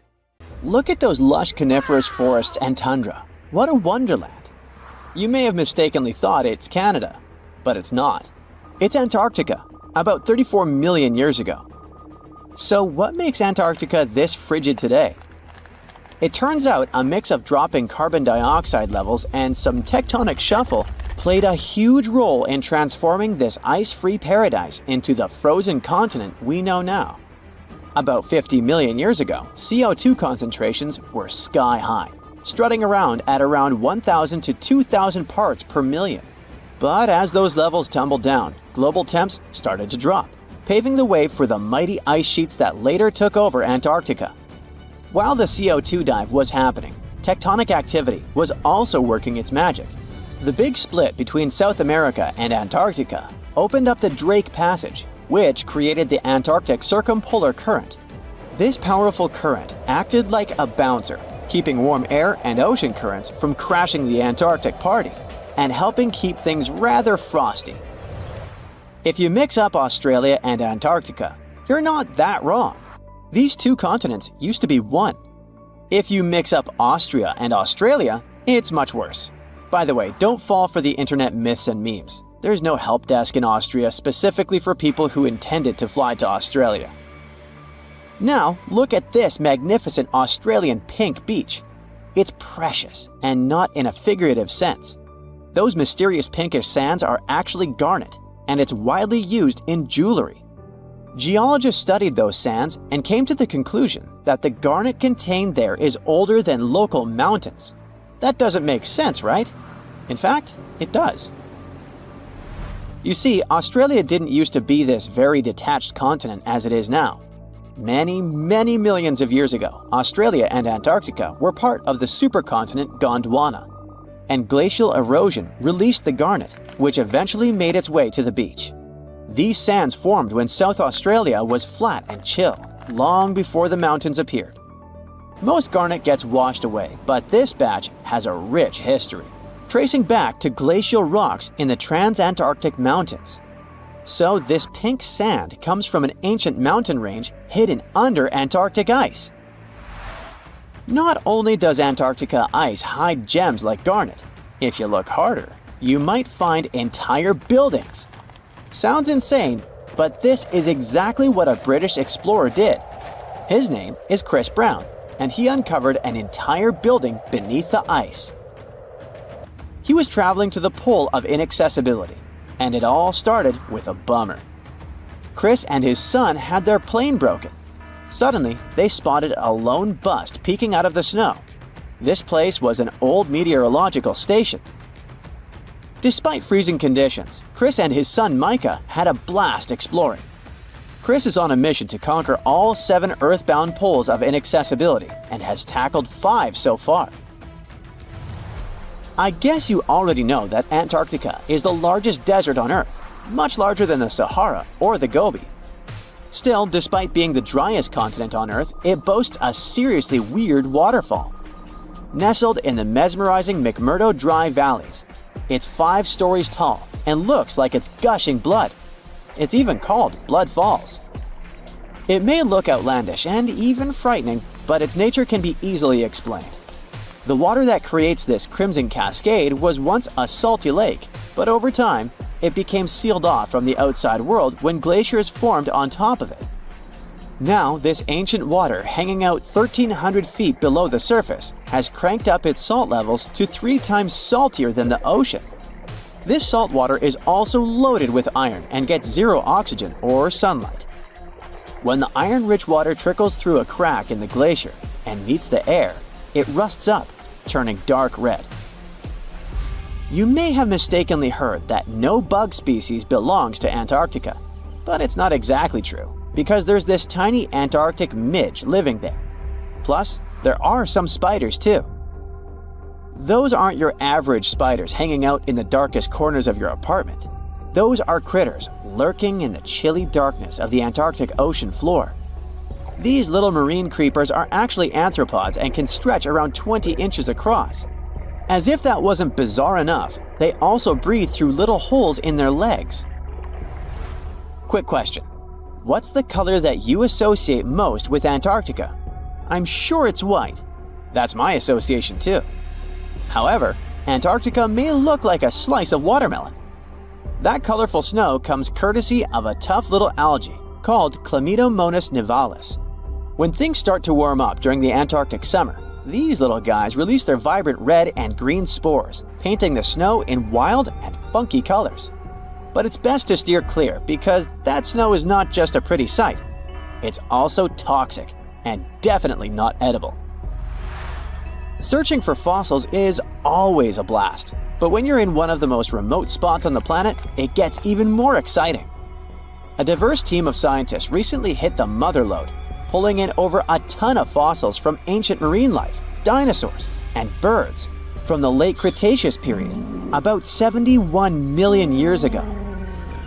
Their adventure kicked off with a flight to South America, followed by a 5-day trek through the infamous Drake Passage. Upon reaching Antarctica, they set up camp using helicopters and inflatable boats. You might be thinking, why dig in Antarctica with all that ice?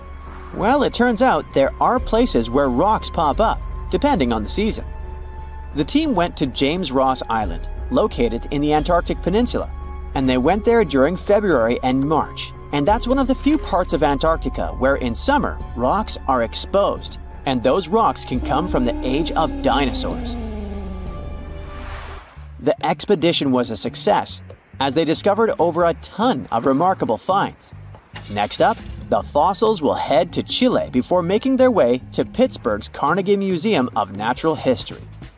Among their discoveries, they found relics dating back about 71 million years, alongside some around 67 million years old, including plenty of snails, clams, and various marine creatures. Yikes! Look at this creepy sea worm. It could live in LA and be a star in a horror movie, but it chooses to call the chilly waters of the Southern Ocean near Antarctica its home. These worms can grow up to 8 inches long and 4 inches wide, but don't let their spooky exterior trick you. Research suggests they might actually be superheroes in disguise, playing a vital role in keeping ecosystems buzzing. Now, see that head? It's not really a head, it's just a retractable throat that helps this toothy creature chow down on its meals. Antarctica has many creepy critters to offer. Let me introduce you to the Antarctic strawberry feather star. It's not like Patrick from SpongeBob though. It's more like a deep-sea creature straight out of a horror movie. Picture this, 20 wiggly arms, some stretching up to 8 inches, all decked out with these bizarre little bumps. Yikes indeed. Back in 2014, scientists buried 34 seismic monitors in the snow on the Ross Ice Shelf, which is huge. Think of it as an ice slab the size of Texas, just chilling over the Southern Ocean. These clever little machines picked up a nearly non-stop buzzing. Even though our human ears usually can't catch these low-frequency sounds, scientists have worked their magic and made them audible for us. They even shared the creepy audio online. A glaciologist from the University of Chicago says that if you could hear this vibration, it'd sound like a swarm of cicadas taking over the backyard in late summer. But these glacier explorers weren't trying to capture spooky tunes. They're actually on a mission to monitor the Ross Ice Shelf because things are heating up, literally, and the ice is melting faster than ice cream on a hot day. Ice shelves are like Earth's safety plugs, keeping all that massive ice from surging into the ocean. So what exactly is making all that noise? It's likely just strong winds whipping across ice dunes, creating a kind of natural vibration. Consider Lake Enigma. What a fitting name. It's already strange enough because it's not even supposed to exist. But now, we stumbled upon actual life deep beneath it. And this just might help NASA in their search for life in outer space. The lake lies deep in the icy heart of Antarctica, so it's not really a water pool like we're used to. more like a lake-like block of ice, or so we thought. Just recently, Italian scientists discovered a secret that had been buried for ages, an actual body of water, and in this water, life is thriving. Various microorganisms, and even some weird little hunters. Which is super weird, since Enigma sits in a remote and harsh corner of our planet, the northern Victoria Land in Antarctica. The entire South Pole is cold, but in this place, temperatures can plummet to a horrifying minus 41 degrees Fahrenheit, though on average it's around 7. Chilly. Like we said, this lake shouldn't even be there at all. Antarctica is technically the largest desert on Earth, even though it's covered in snow, because it's super dry. There are 0 rains, truly little snowfall, and the sun barely evaporates anything. And even if there is some water, the insane winds make sure to dry everything out super quickly. Putting on our thinking caps, this lake should lose an unimaginable 7 million cubic feet of water every year. Yet, the water remains. Why? No one knows. Scientists say there could be something deep underground that refills it constantly. They just have no idea what that might be. Maybe deep underground rivers, melting ice, or something else entirely. But hence the name, the Enigma Lake. The block of ice we mentioned is permanent and super thick, at least 36 feet of it, and that's higher than a 3-story building. So researchers decided to check out if there's anything beneath it. They used a so-called ground-penetrating radar, a super smart echo detector for the ground. This radar sends invisible radio waves into the Earth. When they hit something underground, like rocks, water, or anything else, they bounce back to the device.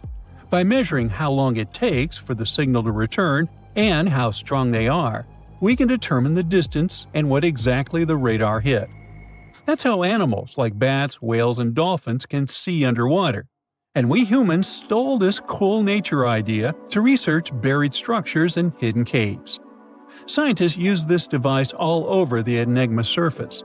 This way, they were able to create an entire map of this under-ice world beneath. The water itself wasn't surprising. It's the unique ecosystem in it that shocked them. Unfortunately, no secret monsters or extraterrestrial secrets this time. But there are microorganisms there that may not exist anywhere else on Earth. Somehow, these creatures have managed to survive in complete isolation and extreme cold. It's not that we don't know these microorganisms, we've met them before, just not exactly like this. There are a couple groups hanging out down there. The first one is Bacteroidota. They love breaking down complex molecules, especially in your stomach, and help digest tough plant fibers. They mostly hang out inside us, but in the outside world, we might occasionally find them in soils and oceans. Then Actinobacteriota, genius chemists among bacteria. They decompose organic materials and help the soil get healthier.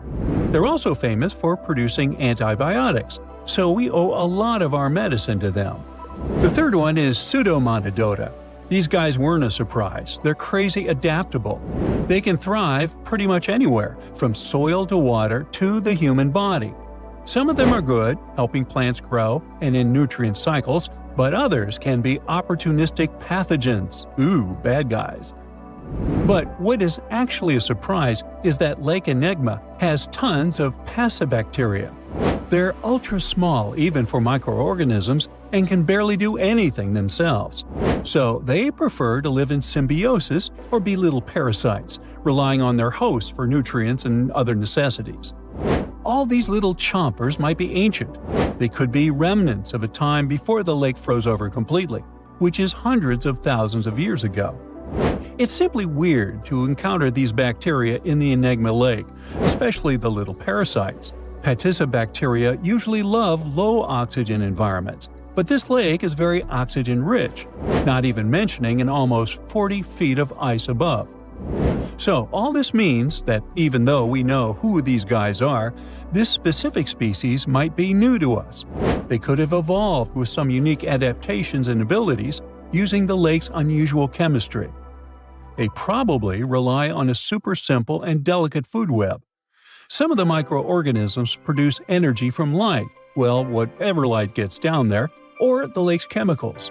The symbiosis guys most likely survive by living on or inside their neighbors. Yep, these microscopic creatures hunt each other. Nope, things can't be peaceful even in a place like that. If we find out what their secret to survival is, we might learn more about chemistry, medicine, and even extraterrestrial life. Because if life can endure such extreme conditions, then it can probably appear pretty much anywhere, including our closest neighbors, Europa or Enceladus, the moons of Jupiter and Saturn.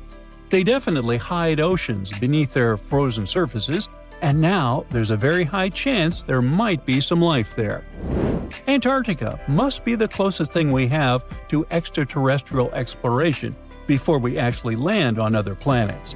It's full of hidden mysteries and surprising creatures. Even outside of Lake Enigma, the South Pole harbors life. Just take the McMurdo Dry Valleys, which are often referred to as Earthly Mars. These are among the most mysterious and extreme places on our planet. They're stretching across Victoria Land in Antarctica, and this is one of the driest places on Earth. Makes sense if you remember the name. Surprisingly, unlike other parts of the South Pole, this land is almost entirely devoid of snow and ice, just lots of super cold ground. There might even be some sand dunes nestled here and there between the rugged mountains. The ground is mostly covered in loose gravel, scattered with ancient rocks made of granite, and something interesting called gneiss, just spelled differently. It's the type of rock that's been through a lot, literally. It's usually born when granite and sedimentary rocks have to endure insane pressure or horrifying heat for a while, a process called metamorphism. These conditions are so intense that they literally rearrange the minerals into layers. That's why gneiss has such beautiful foliated looks. It's the planet's version of baking a layered cake. It's amazing because this place is almost exactly the way it was millions of years ago. These valleys are frozen in time, and they give us a little glimpse into Earth's distant past. And that includes life. Once again, local winds are absolutely terrifying gusts of cold air racing downhill, and they evaporate snow faster than it can even melt. So, logically, you shouldn't find much water here, not even mentioning life. But somehow, you can still stumble across frozen lakes and saline ponds in the dry valleys. And local life stretches all reason and our understanding of biology. It exists inside the rocks themselves. Microorganisms are hidden in slightly moist cracks and crevices. Deep inside, there's endolithic bacteria. These guys are super chill. Instead of moving around like other microorganisms, they always stay put inside their little rocky homes. How do they survive? Through photosynthesis. Just like plants, they take teeny tiny parts of light that gets in crevices and acts like little solar panels, getting energy from the sun. Meanwhile, in another place, beneath the Taylor Glacier, there's bacteria that literally doesn't eat anything. Not comfort, not sunlight, not even oxygen. These guys rely on a diet of dusty rocks and sulfur to fuel their weird metabolisms. By breaking down sulfur and iron, they get energy to sustain themselves. This way, they easily survive in deep seas at sub-freezing temperatures, completely cut off from sunlight, oxygen, and the world itself. This place is fascinating for both its life and the lack of it. In some parts of the valleys, like University Valley, yes, that's what it's called, the permafrost is so harsh that no microbes were found at all. This might be one of the only places on Earth where life appears to be completely absent, a quite scary idea. Anyway, now scientists are thinking about learning more about Lake Enigma and drilling this Mars-like environment, exactly for that reason, to see how we could get samples from Mars in the future. Antarctica wasn't always a frozen wasteland. A long time ago, it was full of life, and 56 million years ago, something terrifying stalked its jungles. A giant, flesh-eating bird. It was around 6 feet tall and weighed as much as a lion. For millions of years, nothing could challenge it, So why did it disappear? And could there be even bigger predators still hidden beneath the ice? Paleontologists found two massive claw bones in Antarctica, sharp, curved, and powerful, belonging to this bird. They were dug up from the Epresian-aged rocks of Seymour Island, which means they're around 40 to 50 million years old. Their shape left no doubt. These were the so-called terror birds. Their scientific name is Forus raceti, some of the most fearsome predators to ever walk the earth. They were flightless and didn't even need wings. Instead, they could sprint at breakneck speeds, like ostriches from a nightmare. For millions of years, these birds ruled South America. But now, for the first time, their presence has been confirmed in Antarctica. No surprise here. Back then, South America and Antarctica were still connected, allowing animals to easily commute between continents. So these birds probably migrated south to adapt to life on Antarctica's prehistoric landmass. It didn't just survive here, it thrived. But at some point, this nightmare of an animal vanished. Why? Most likely because of the temperature changes. Antarctica was cooling, slowly turning into the frozen wasteland we know today.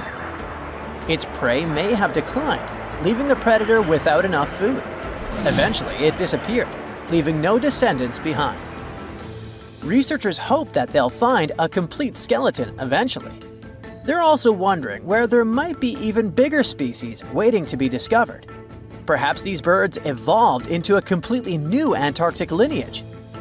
But for now, all we have are two giant creepy claws.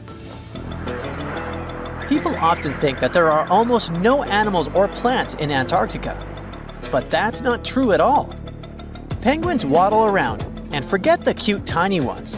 Antarctica used to have 6-foot-tall monsters. The emperor penguins are the largest penguin species alive today. They can dive over 1,800 feet deep and hold their breath for over 20 minutes. There were giant ancient penguins around 38 million years ago. They were the size of humans. Fossils show they had long, sharp beaks, making them terrifying hunters of fish and squid. The fish there are also absolutely fascinating. Forget giant squids. Colossal squids are nightmares even bigger. Some reach over 40 feet long with massive, super sharp beaks and eyes the size of dinner plates. Finally, orcas, the apex predators of the Antarctic Ocean. They hunt in packs, working together like a wolf pack of the sea to take down seals, fish, and even massive whales. There are even tiny plants like moss and algae. Antarctic hairgrass and pearlwort. They somehow survive against all odds. There are many other myths going on about Antarctica. For example, some people think that when icebergs break off from glaciers, they immediately start drifting straight into the open ocean until they melt. But the reality is way more chaotic. First, when an iceberg breaks off from a glacier or ice shelf, it has to deal with underwater obstacles.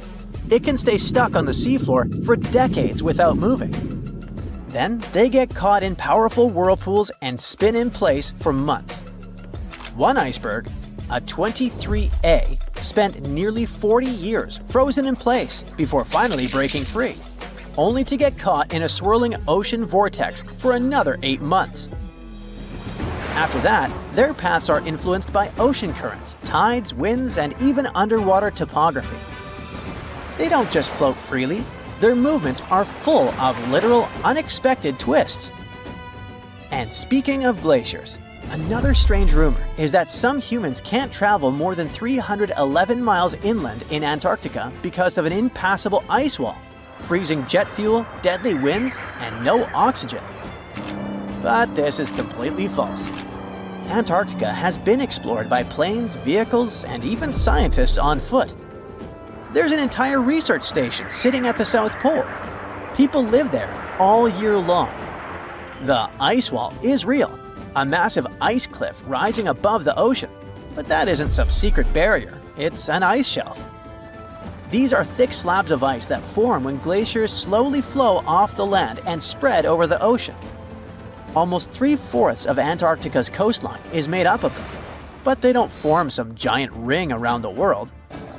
Antarctica is one of the most extreme places on Earth, but we've conquered its challenges, and we keep learning more about it every year. That's why every year, millions of dollars are poured into keeping research stations running, protecting wildlife, and making sure the people who live there have everything they need. But where does all this money go? Well, Antarctica stations are basically small cities. There's electricity, heating, water purification, food storage, and medical facilities. The biggest station, McMurdo, is basically a town with over 1,000 people in summer. It has everything from a fire station to a gym. The South Pole Station is super deep inland, so it's one of the hardest places to supply. Getting food and fuel there requires airplanes flying thousands of miles in extreme cold. But the internet loves a good mystery.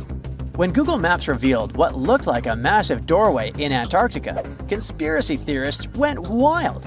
People joked about everything from Bigfoot's vacation home to a secret base, or even a Star Trek spaceship hangar hidden in the ice. But there's a way simpler and less exciting explanation. It's actually a grounded iceberg, a chunk of ice that got stuck in shallow water and is now slowly melting. As ice moves across the landscape, it flows around bumps and obstacles, creating odd shapes. The process of melting, breaking apart, and refreezing can carve ice into unexpected forms. Antarctica also has incredibly strong downward-blowing winds that sculpt ice into dramatic formations over time. No secret doorway, unfortunately. And speaking of doors, for years, Ushuaia, Argentina, has been called the gateway to Antarctica, the last stop before the icy continent, the place where expeditions begin. But there's another option. Punta Arenas, Chile. Let's compare them. Ushuaia is closer to Antarctica. It's the top departure point for tourists going on cruises. But no regular flights to Antarctica. No major scientific bases operating from here. It's basically controlled by the military, which refuses to allow private flights, only commercially operated ships. Yes, Punta Arenas is further from Antarctica, but 22 countries and global organizations use it as their main base. There are regular flights to Antarctica happening there every year. Private airlines can actually operate here, making it the real air connection to Antarctica. Ushuaia may have the best location physically, but Punta Arenas actually runs the show. Argentina made a huge error in picking its Antarctic airbase. Instead of setting up a simple, accessible base at sea level, they built Marambio Base, very high on rough terrain, completely impossible to reach by land. Everything has to be flown in by helicopter, making operations slow, expensive, and frustrating. For 50 years, Argentina stubbornly stuck to this bad decision, while Chile set up efficient, well-planned bases that the world now uses. If things don't change, Ushuaia will be nothing more than a tourist stop. But what's terrifying is that Antarctica seems to be returning to its past. It's supposed to be the coldest place on Earth, but something shocking happened just recently. For the first time in recorded history, temperatures in Antarctica broke 68 degrees Fahrenheit. This continent is buried under miles of ice. Usually, temperatures there can drop to minus 112 degrees. But in the winter of 2020, scientists recorded an insane 69 degrees on Seymour Island, hotter than many places in Europe at that time. Scientists believe there are several reasons for that. First, there are changes in the way heat moves around the planet's waters. Second, melting permafrost due to the planet warming. It looks like the climate is changing faster than expected. What do Paris Hilton and Chris Hemsworth have in common? Well, apparently, they both want to bring animals back to life. But we're not talking about making your favorite pet live forever. Nope. These celebs are actually helping a science company bring back animals that no longer exist, like the mammoth, the Tasmanian tiger, and even the iconic dodo. If everything goes according to plan, these fascinating creatures could be walking among us again by 2028. This groundbreaking effort is led by a company called Colossal Biosciences.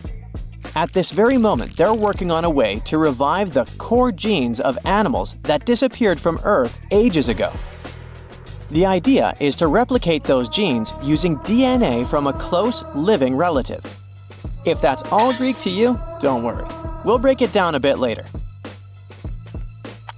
So, the mammoth is one of the animals they plan to bring back, and people are especially hyped about it. These incredible, massive creatures roamed parts of Africa, Europe, Asia, and North America until about 4,000 years ago. Some people might mix them up with modern elephants, but there are some key differences. For starters, they had huge curved tusks that curled inward and were used to dig for food.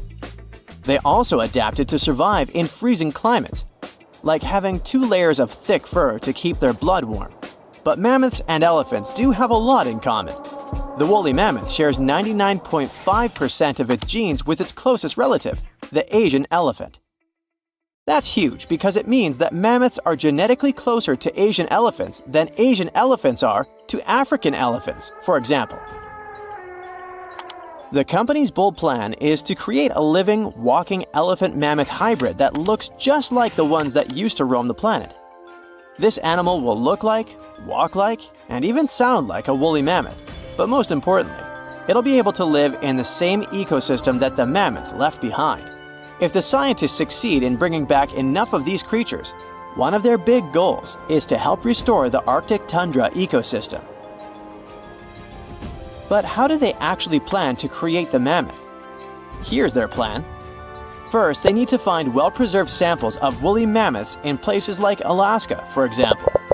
Then they'll need to sequence the mammoth's genome and the genome of its closest relative, the Asian elephant.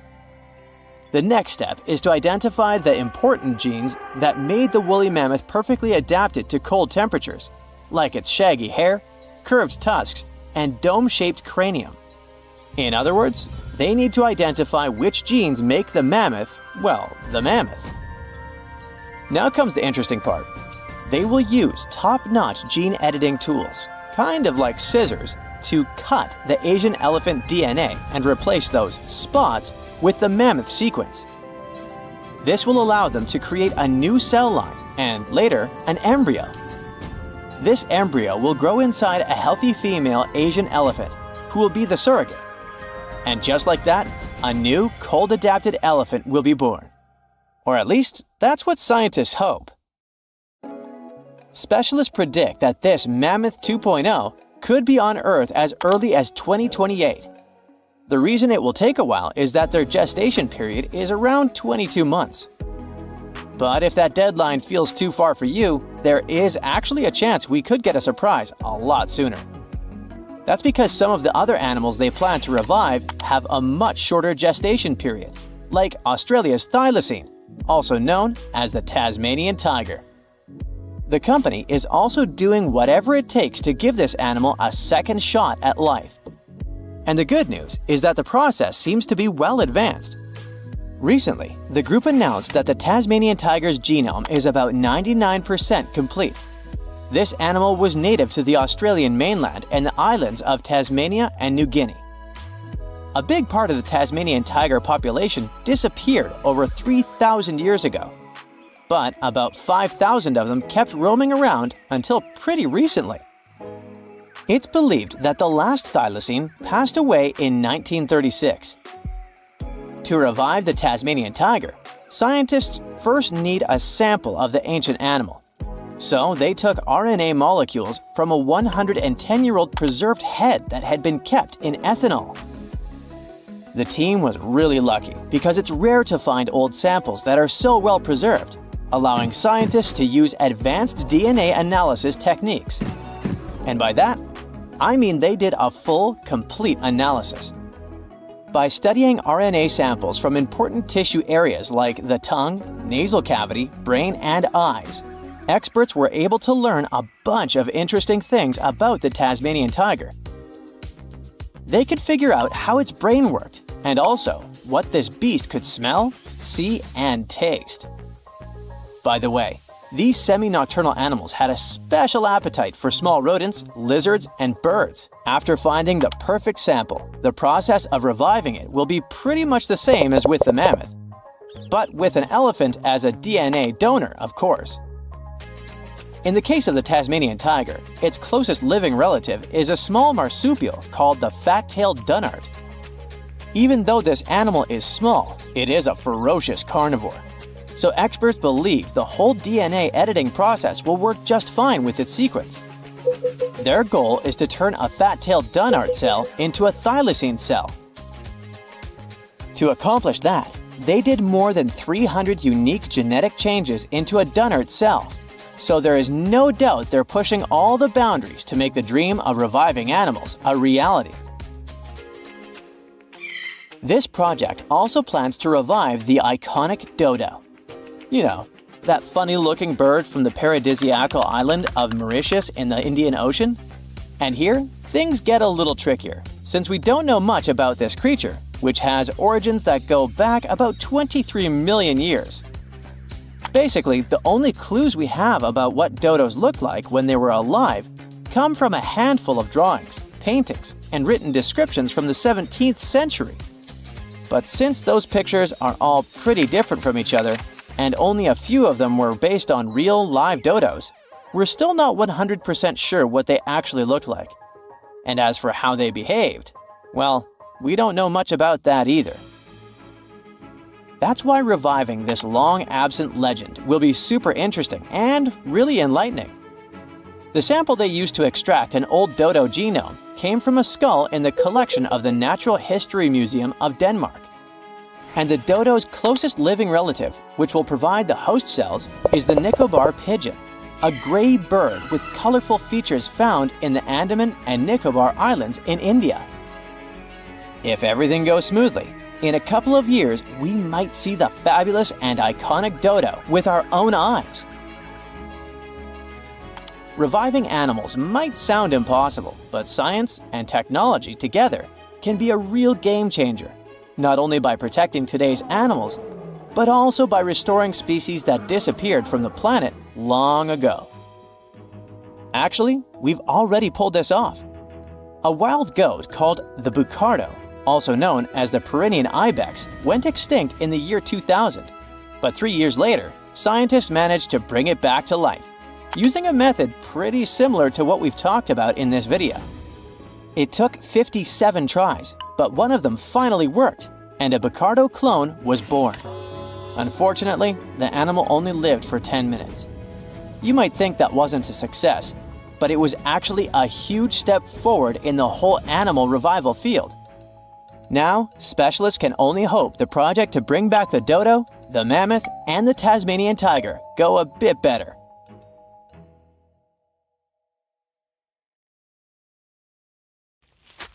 Psst, run! Really, it's not safe out there. There's a saber-toothed tiger lurking around. You better be careful. What are you doing? Don't peek. Okay, just one little peek. How's this possible, you ask? That's because you're in virtual reality, of course. These cool but very dangerous-looking big cats were alive during the last ice age. What if they decided to show up at your doorstep out of nowhere? Knock knock, a saber-toothed tiger is waiting for you to buy its cookies. Meanwhile, the coelacanth, this massive-looking fish, comes from a lineage that's been around for over 300 million years. We thought they didn't exist anymore until 1938, that is, when a live coelacanth was found again. Since then, they've been roaming the waters of the east coast of Africa and the waters of Sulawesi, Indonesia. Man, I wouldn't want to go for a swim and meet one of these fellas face to face. Their jaw has an intercranial joint, which means their mouth opens up by a lot. This is so they can eat large prey, like me. Not good. They're huge, too. Imagine a fish that's as long as you're tall and weighing as much as an average human. The takahe, a flightless bird, was thought to be gone in the year 1898. They're very cute, small and multicolored, usually not taller than your knee. But picture this. You're out for a hike in the Murchison Mountains. Looking around, you spot the bird you thought was extinct. But there they are, as happy as ever, surviving and chilling. Whole colonies of tacajes was indeed found just 50 years after they were pronounced extinct. Good job, tiny little birds. A singing dog. Ever heard of those? Riley does sing sometimes when he's bored or hungry, but these are real performers. New Guinea singing dogs. They've been only recently discovered again in the wild for the first time in 50 years. Still, they were never completely extinct to begin with. New Guineans made sure they were safe next to them. But in the wild? Very rare and hard to catch a sight of. Look, there goes one. The New Guinea singing dogs are called so because of their famous high-pitched singing. They sometimes sing together too. A dog choir of sorts, where they all howl together. I bet they sing better than I do in the shower. Not going far from this area, we have bats, but these ones are sort of different. You see, their ears are enormous. I guess that's why they're called the New Guinea big-eared bats. Clever. The species was found again when one of them was accidentally caught in a bat trap. Until then, I guess they were playing hide-and-seek with us, because up till 1890, they had been thought to be gone. They're still not out of the danger zone because of habitat loss. Imagine you discover a fossil of a species you thought had been extinct for a long time, yet 2 years later, a whole living group of said species is found. Well, this is exactly what happened in 1977 with the Majorcan midwife toad. It's sort of brownish in color with darker brown that makes up its skin spots. Other than that, it's just a small toad with googly eyes. The group of live toads was found close to where the fossil was, on the island of Majorca. There aren't many of them left, about 500 in fact, and as of right now, they're declared vulnerable by the International Union for Conservation of Nature. Now, are you a fan of tortoises? You will be when you take a look at this huge beauty. It's called the Ferdinanda Island Galapagos tortoise. It hasn't been seen since 1906. But on February 17, 2019, we were finally able to look at one of these beautiful creatures. It's probably out there with a few of its mates right now, but they also don't allow themselves to be seen. We only know they exist because there's a few tracks and scents. With yet another frog, we have the horned marsupial frog. They're out and about in Ecuador, in the Chocó Forest to be more specific. They're called this way because of their distinctive horns directly on top of their eyes. You know the pouch kangaroos use to carry their offspring? Well, the female horned marsupial frog also has that, except it's on the back, so it acts as sort of a backpack. They develop their embryos there, and when they're ready to come out, they hatch as complete infants, unlike regular frogs where they start out as tadpoles. One more toad, the starry night toad or harlequin toad. They're black and covered with loads of white spots all over them. Lost for 30 years, it was discovered back in 2019. Picture them as big bodyguards, water bodyguards to be exact. Oh, that's a very big toad on your screen. Well, for the Arhuaco people, that's exactly what they are, guardians of water. They also have their own name for them, Guna. Sounds like a cheese. When scientists found them yet again, they came across 30 of these little creatures, but initially, they were expecting only one. Well, what a nice surprise. Here's a tiger for you, although it doesn't quite look like your typical tiger. It's called the Tasmanian tiger, and it seemingly disappeared since 1936. But then, out of nowhere, people started seeing them out there in the wild just 5 years ago in 2016. They sort of resemble dogs more than tigers, or a fox maybe. Just take a look at its muzzle. Maybe even a mix of both. Then, a few others started popping up too. And if you happen to think you're seeing one right in front of you, but you're not quite sure, check if they've got stripes on their back. They're definitely out there, but still technically marked as extinct by the IUCN. Okay, picture a horse that looks straight out of a movie scene. Tiny, gorgeous fur, very well behaved. It's tiny, but it's not a pony. It's a Caspian horse. They have an interesting backstory to them. They were discovered by Louise Leyland, who got married to an aristocrat in 1957. Having moved to Tehran, Iran, she didn't quite like how the horses behaved there, so she took matters into her own hands. She took a few people with her, and off they went to the Caspian Sea mountain. And in there, they found 3 of these beautiful tiny little horses. Well, that's how the story goes. Coming up next, a possum that was found in an unexpected place. Guess where? You have 3 options to pick from: hiding in a ski resort, in the Australian outback, or in someone's apartment in the bathroom. Which one do you choose? You have 3 seconds. The right answer is a ski resort. Yes, this possum is called the mountain pygmy possum, and it's originating from Australia. So far, there are 3 different living populations of this tiny possum, but it was believed to be extinct until just 1966. There are fewer than 100 of them, so the IUCN has marked them as critically endangered. Also from Australia is the night parrot, an absolute delight to birdwatchers. Very beautiful, yet mysterious. These little fellas live in very remote areas. You can probably count on the fingers of your hand how many times these birds have been seen since they were found again in 1979. That's how rare they are. Have you ever seen a pygmy tarsier? Neither have I. It was only in 2008 that 3 of them were caught. Scientists don't really want to lose track of their movements again, so what they did was gift them with tiny little collars. This way they can live their life as happy as ever and will know they're safe. The last one I want to tell you about is the tree lobster, but as the name might mistakenly tell you, they're not really lobsters. They're just big black bugs with huge legs. Their extinction story is a sad one. In 1920, a cargo ship got stuck on Lord Howe Island, and it had rats aboard. These rats fled the ship and ran straight to land. Even though tree lobsters are bigger than most insects, they're still relatively small compared to rats. The poor things never stood a chance.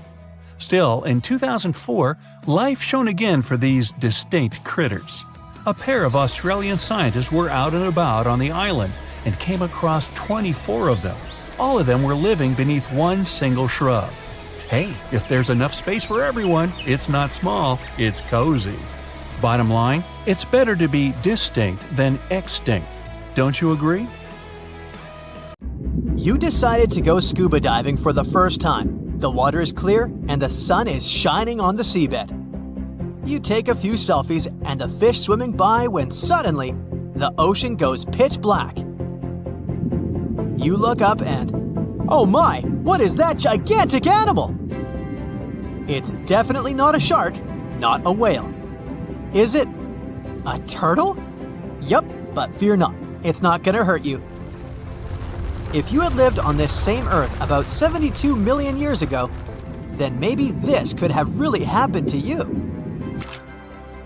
Scientists have recently found the fossils of a gigantic marine turtle that could have grown as big as 12 feet. If you don't have any idea of how big that is, let's see some examples. That's the average length of a hippopotamus, 6 golden retrievers, or 2 Michael Jordans stacked on top of each other. The turtle's scientific name is an homage to that old-school sea monster called Leviathan. Maybe you remember this from old-school history lessons. The Leviathan is supposedly a mythical creature that would swallow entire ships or people that were deemed too greedy by the creature. Can you imagine being swallowed by this humongous sea turtle? No, thank you. The fossils of this gigantic creature began to be excavated between 2016 and 2021, all the way in northeastern Spain. The first fossil was located by a hiker in the Spanish Pyrenees, and it was around 8 inches long. The pelvis of this turtle alone measured around 35 inches. It would definitely be one of the biggest turtles today if it hadn't gone extinct. FYI, the largest living sea turtles today can reach up to 6 feet in length, which is already pretty big. Now, how about a gigantic prehistoric scorpion? I bet most people here are not huge fans of these creatures, especially since they're poisonous. Which is why the thought of a 9-foot-long aquatic scorpion might be the stuff of nightmares. Let's just say that if they hadn't gone extinct some 400 million years ago, lakes and rivers would be much more dangerous places for humans today. These gigantic insects were considered to be apex predators in their time, hunting everything from fish to other animals, even of their own kind. Yikes! I got goosebumps just imagining these creatures. Should we thank the asteroid that hit our planet now or later on in this video? Another prehistoric animal that would shock humans if it were still alive is the so-called Megatherium, a gigantic sloth. This huge sloth is believed to have grown up to 20 feet long, and its weight could be up to 8,000 pounds. It was found in the woodlands and grasslands of South America. The creature used to stand on its 2 feet in order to reach leaves on high branches. These giant sloths had huge claws. They helped them climb trees. I gotta say, I feel uncomfortable imagining these elephant-sized sloths climbing trees. Oh, of course, some dinosaurs will make our super-sized creatures list. But before that, here's a fun fact. Did you know some dinosaurs are still alive today? Scientists have proven that birds are classified as theropod dinosaurs. Such infamous creatures as the T-Rex and Velociraptor belonged to this group. I'm sure you've heard these names even before you watched Jurassic Park. The Velociraptor is that scary dino that breaks into the kitchen. Well, they evolved, gained some feathers, and turned into various species of birds we know today. That means that any bird from chickens to those little blue ones is a direct descendant of dinosaurs. Now, does the name Spinosaurus ring a bell?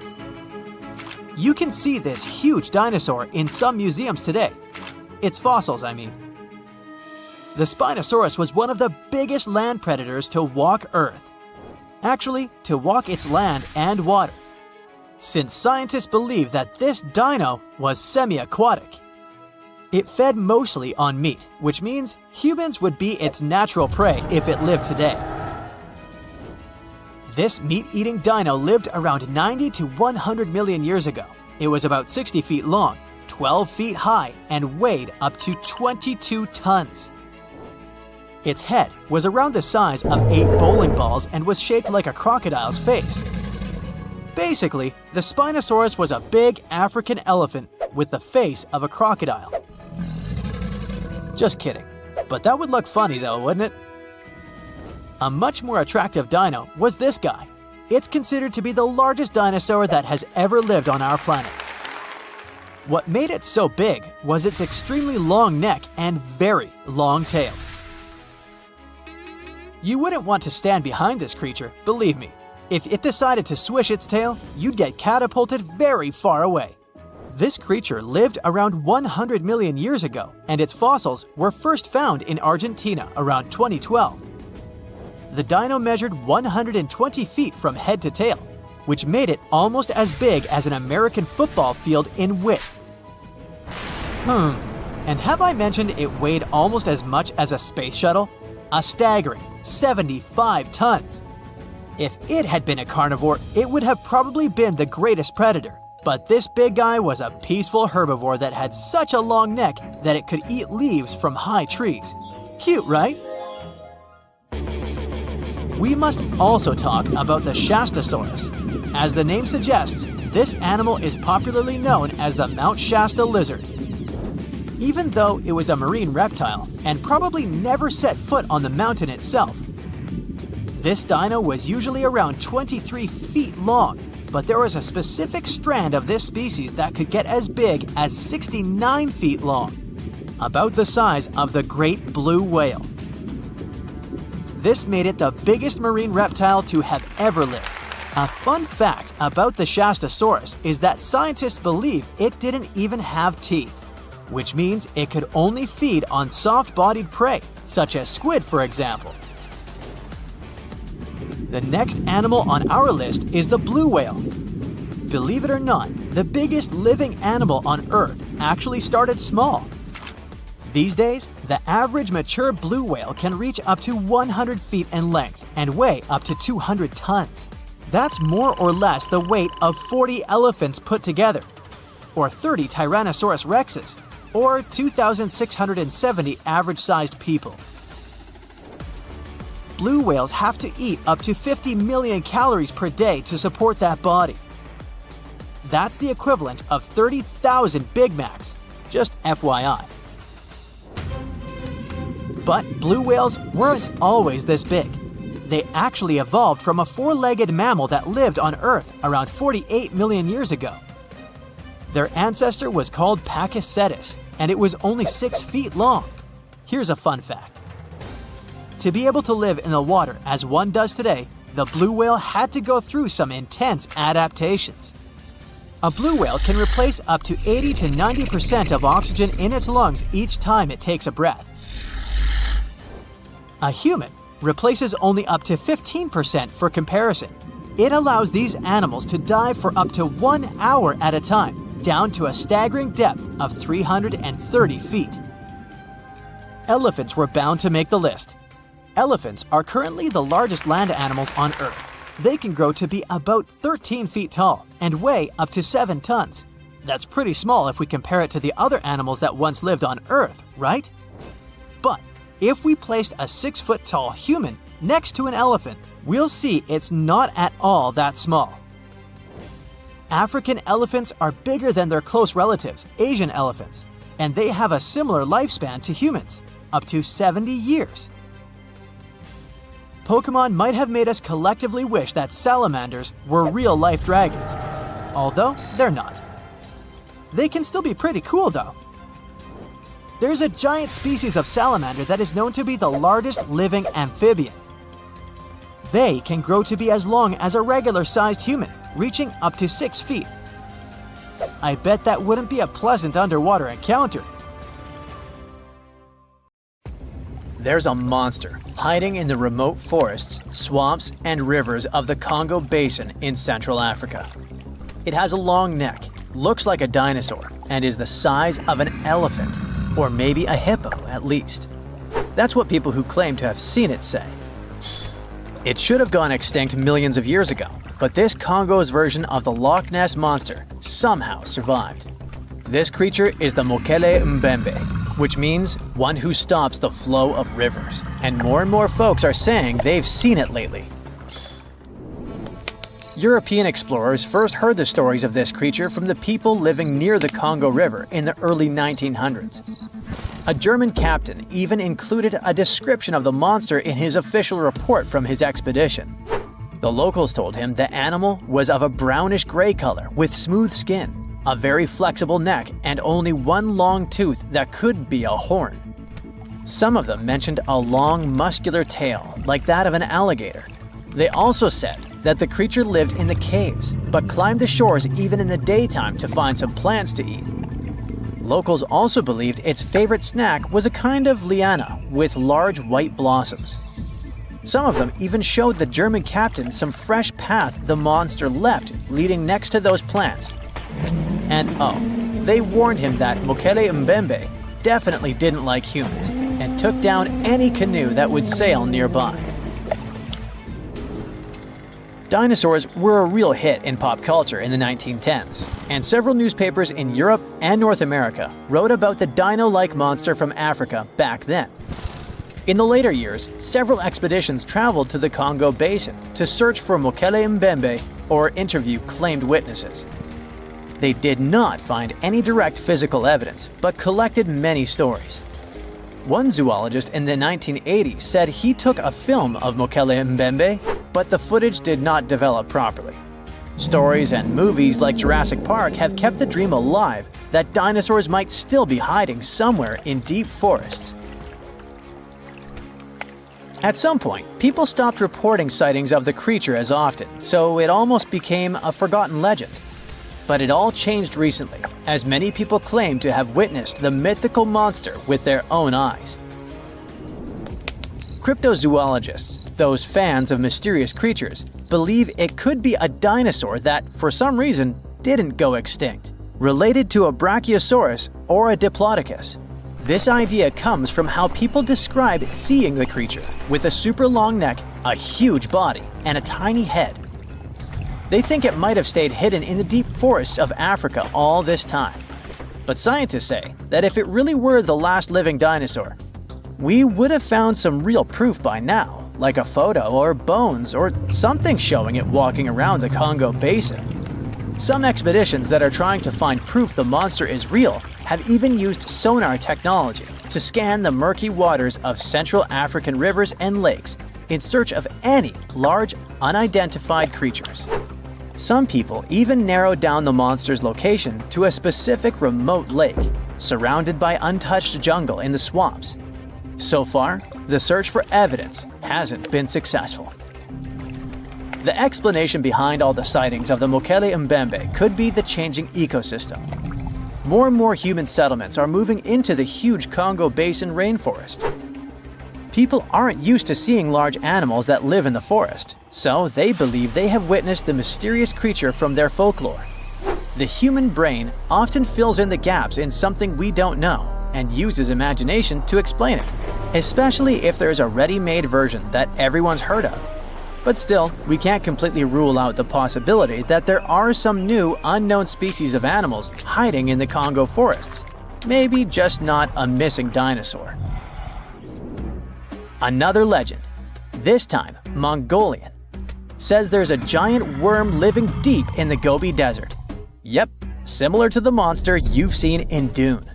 The creature, which is supposedly up to 6 feet long, can spit acid that could melt anything and shoot electricity. They say it spends most of its days hiding underneath the sandy dunes, but likes to come out during the wetter months of June and July. The people in the West first found out about the megaworm of the Gobi Desert thanks to an American paleontologist, Roy Chapman Andrews. This brave man was probably the inspiration for Indiana Jones. In 1926, he wrote about the creature in his book. At the meeting with Mongolian leaders, Andrews heard detailed descriptions of the creature, even though none of them had ever seen it themselves. One of them said it looked like a sausage that was about 2 feet long, with no head or legs. According to him, the worm was so poisonous that just touching it could instantly take your life, and it lived in the loneliest parts of the Gobi Desert. Andrews didn't think the creature was real, but he shared these stories again in another book. And then, stories of the monster spread around the world. In some of them, it's only 1 foot long. In others, it's as large as a human. Some say it looks like a snake, and some describe it as a caterpillar. Some people claim it has wings and can fly, and others think it could be a supernatural evil being without a body. The color of the creature also remains a subject of debate. It could be white-gray, brown, or even bright red. The stories of witnesses are probably so different because the creature doesn't even exist.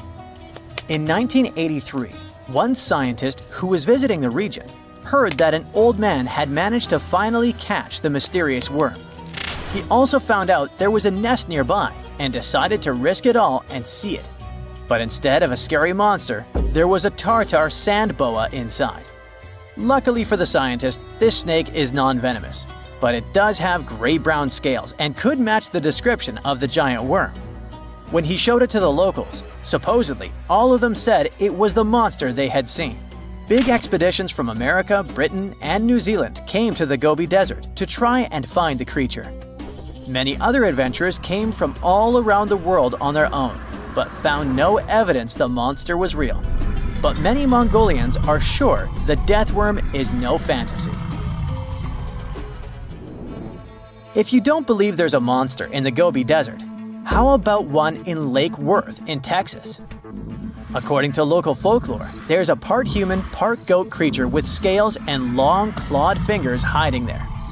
It all started back in July 1969, when locals claimed to have spotted this mysterious creature roaming around. The newspapers loved the story and started reporting about new sightings. One article said that the monster jumped out of a tree and landed on some guy's car. Another report claimed that the Lake Worth monster decided to throw an automobile tire at a group of people. Someone even managed to take a photo of the creature, and the newspapers published it. Locals started flocking to the lake at night, hoping to catch a glimpse of the creature, but no one could find any evidence it was real after all. The author of the monster's photograph later said it was most likely someone's prank, because the creature really wanted to be seen. Then, a reporter from the local newspaper received an anonymous letter saying that it was 3 high school students who decided to dress up and scare people. Even despite this, some cryptozoologists think it could have been an undiscovered primate species that walks on 2 legs. We don't know if the Worth monster is real, but it does one good thing and brings together the local community.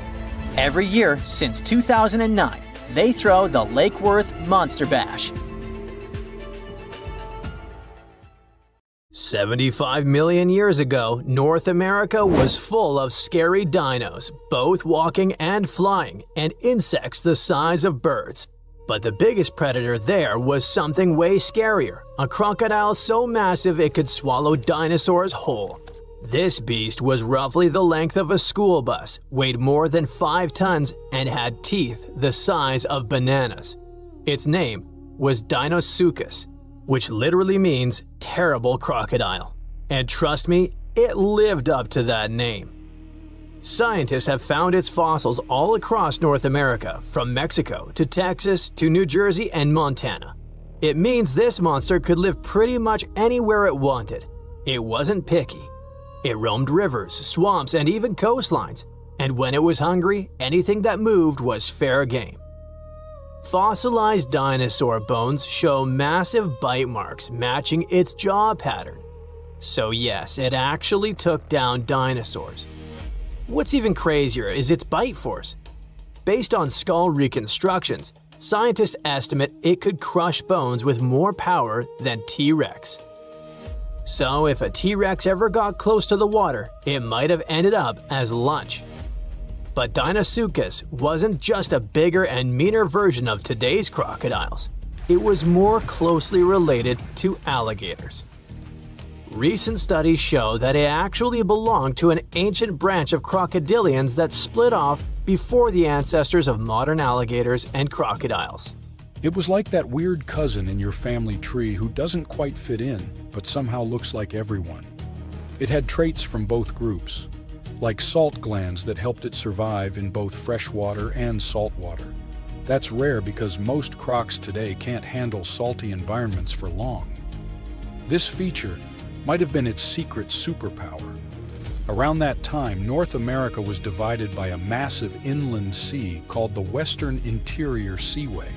It stretched from the Arctic Ocean down to the Gulf of Mexico. Deinosuchus could travel across it, sneaking along the coasts and striking anywhere there was food. Still, scientists argue about its favorite hangout spot. Some say it mostly lived in rivers and swamps, and the fossils found near the coast just happened to be preserved better there. Others think it really did patrol the ancient shoreline, waiting for dinosaurs that wandered too close. Either way, this reptile ruled its world, and the climate of its time helped it thrive.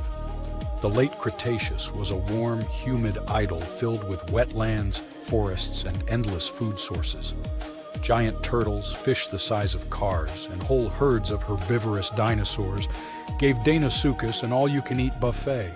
As long as the ecosystem stayed stable, it could keep getting bigger and bigger, and it did. Throughout Earth's history, huge crocodiles have evolved again and again. It's like nature's favorite blueprint for apex predator.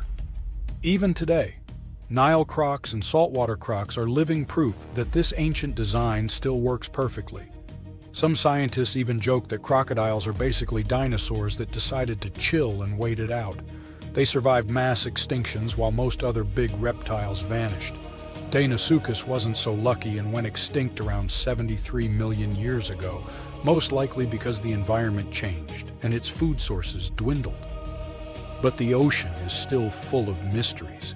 Maybe some gigantic croc-like beasts are still lurking out there. And while we're guessing, Let's look at some other prehistoric creatures that make scientists rewrite what they thought we knew about life on Earth. First up, we have the Dragon of Death. Don't even make me pronounce its full name, Thanatos draconamaru. Scientists found its bones in western Argentina in formation layers called the Plautier Formation from about 86 million years ago, the late Cretaceous. This creature wasn't just big, it was gigantic for a flying reptile. Judging by some of its bones, it has a wingspan somewhere between 23 and 30 feet. That's like a small plane wing outstretched.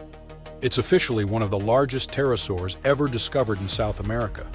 Its fossils are pretty well preserved, including parts that are usually squishy and fragile in flying reptiles like vertebrae and limb bones. This gives scientists clues not just about how it moved, but about what ecosystems were like back then. Looks like it enjoyed marshy floodplains, big open skies, and plenty of prey below. Our dragon likely used its size to its advantage, either going after small dinosaurs or scavenging. The fact that this massive creature managed to evolve wings capable of flight is just crazy. Next, we've got a creature that looks like a mix of a dino and a skunk to me, Stegosaurus elengasen. Scientists found fossils of this cool guy in southern Chile among rocks deposited about 75 million years ago. The thing that hits you first, let's hope, not literally, is its tail. Instead of the usual spikes or clubs you get in other armored dinos like ankylosaurs, Stegosaurus had a flat blade-like tail made from fused bones. It looked almost like a weird paddle or frond. Scientists compare it to Aztec ammunition because of that blade structure across the tail's rear half. It wasn't huge, only about 6.5 feet long, but what it lacked in size it made up for in weirdness and cleverness. Its body had armor plates, protective skin scutes, and a skull structure showing features of different dinos. So it was kind of a hybrid in style, which got paleontologists rewriting some of the family trees of armored dinosaurs. Also, the fossil is unusually complete, about 80%, which is rare because armor bones are often damaged or missing. This is super useful for science because it shows us how armor evolved, especially in southern continents. And you definitely need to meet our next hero, a truly bizarre marine reptile that once patrolled the waters of what's now Wyoming, Serpentisuchops fisteri. This creature was part crocodile, part sea monster, and 100% nightmare fuel. Scientists first found its fossils over 25 years ago, but they only recently managed to piece together enough of its remains to truly understand it. It had a super long neck, which was normal for plesiosaurs, and a croc-like skull and body. Most fossil books would tell you these traits shouldn't exist in the same animal. So this guy was a stunning exception. Paleontologists have found its lower jaw, a large portion of its skull, neck vertebrae, tail, and ribs. So they were able to reconstruct not just what it looked like, but how it likely moved, swam, and hunted. About 35% of its body is preserved, which is not so often for marine reptiles, and it lets scientists learn a lot about its lifestyle.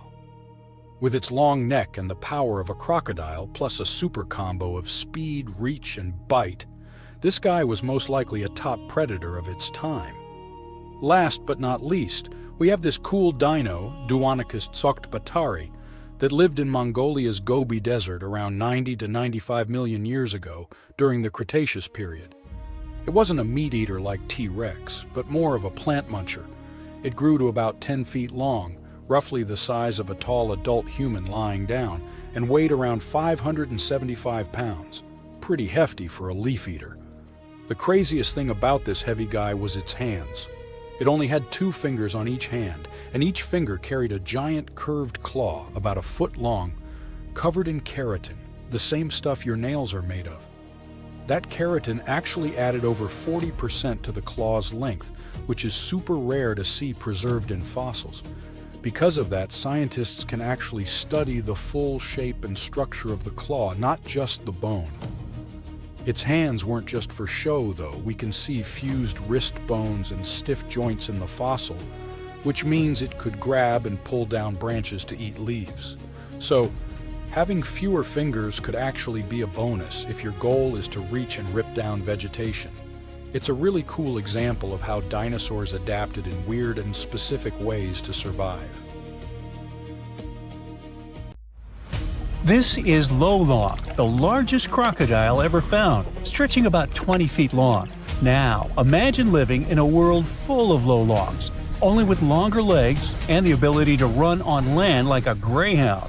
It sounds like a nightmare monster, but she was real. Fossils of giant crocodile-like creatures were discovered back in the 1930s, and now scientists have found that these beasts once roamed and dominated lands far bigger than they imagined. We're talking about the cebicids. They're a family of prehistoric crocodiles that once ruled South America, especially in what is now Argentina, Brazil, and Bolivia. And scientists discovered that these ancient predators were huge. Some species may have grown up to 20 feet long. Now, to give you an idea of how big that is, well, that would be you, and that would be her. Yeah, good luck outrunning that. Oh, by the way, they wouldn't be slithering in the water. They'd be walking right beside you. And that's actually the biggest difference between them and their crocodile relatives. Most cebicid species lived entirely on land. They were like lions, powerful, moving on all fours, but with tough crocodile-like skin. That image alone is already terrifying. But it gets worse when you figure these guys were fierce predators and we could have easily ended up as part of their dinner. Everything about them was perfectly built for the chase. They had narrow, dinosaur-like skulls and long legs that helped them sprint after their prey. They especially liked sloths and rodents, but honestly, with those sharp saw-like teeth, well, anything that crossed their path didn't stand much of a chance. And if one of their victims tried to fight back, well, that would have been a big mistake. Most of these crocodile ancestor species had tough, bony plates under their skin that worked like natural armor. They were seriously tough, but don't worry, you don't have to fear them. Luckily, for us at least, these beasts aren't roaming the earth anymore. According to Jonathan Block, a paleontologist at the Florida Museum of Natural History, these mysterious predators may have been the last of the Nodosuchians, a broad group of reptiles that first appeared back in the Jurassic period. Yep, these bad boys shared the planet with dinosaurs. That is, until the asteroid hit the Earth about 66 million years ago. Dinosaurs went kaput, and mammals took over. They became the land animals, but their path to the top wasn't exactly smooth. They still had to deal with the cebicids in South America. That's right, those tough crocodile-like predators actually survived the asteroid disaster. They also ruled and stayed at the top of the food chain until around 11 million years ago. Or at least that's what scientists thought.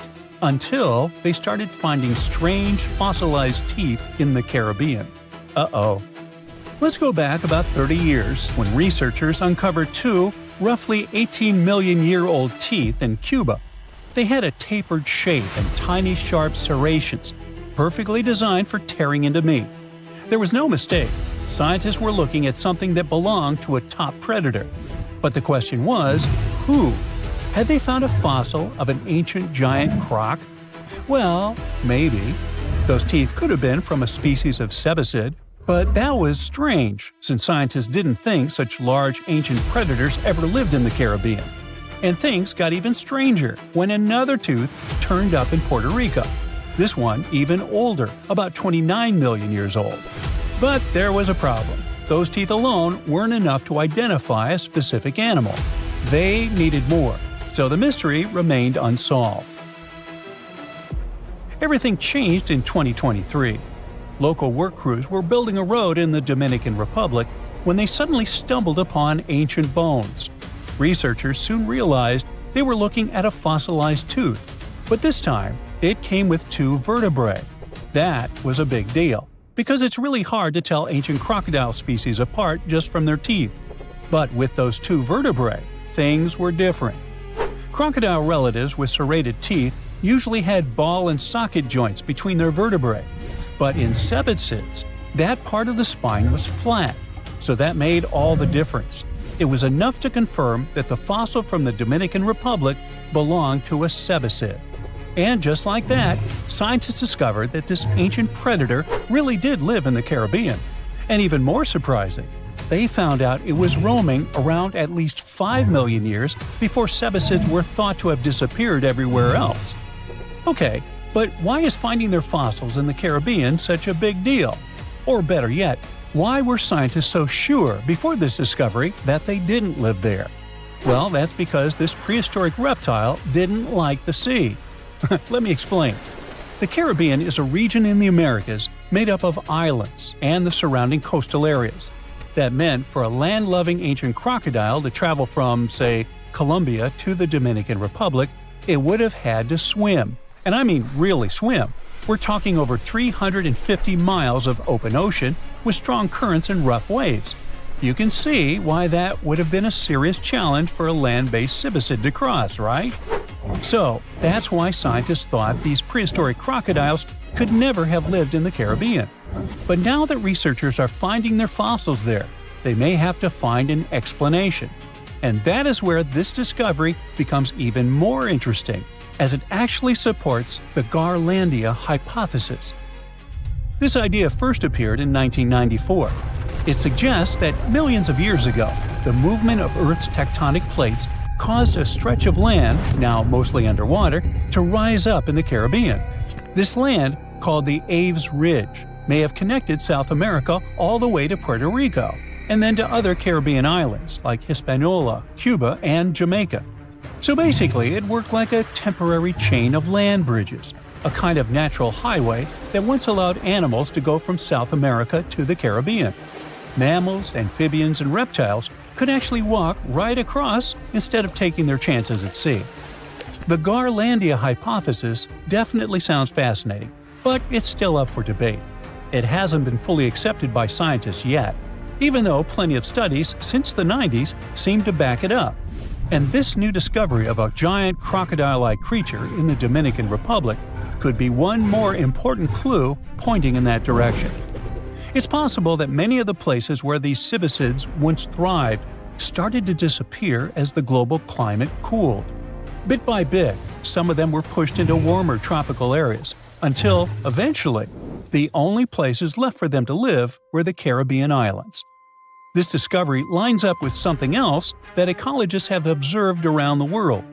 Islands can act like museums of biodiversity, in the sense that they offer a safe place where plants and animals can keep surviving long after their relatives on the mainland have disappeared. In the case of cebicids, the difference is striking.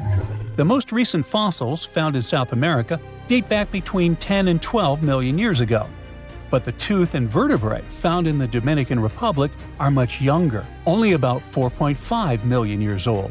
That means this island might have been the last place these giant reptiles called home.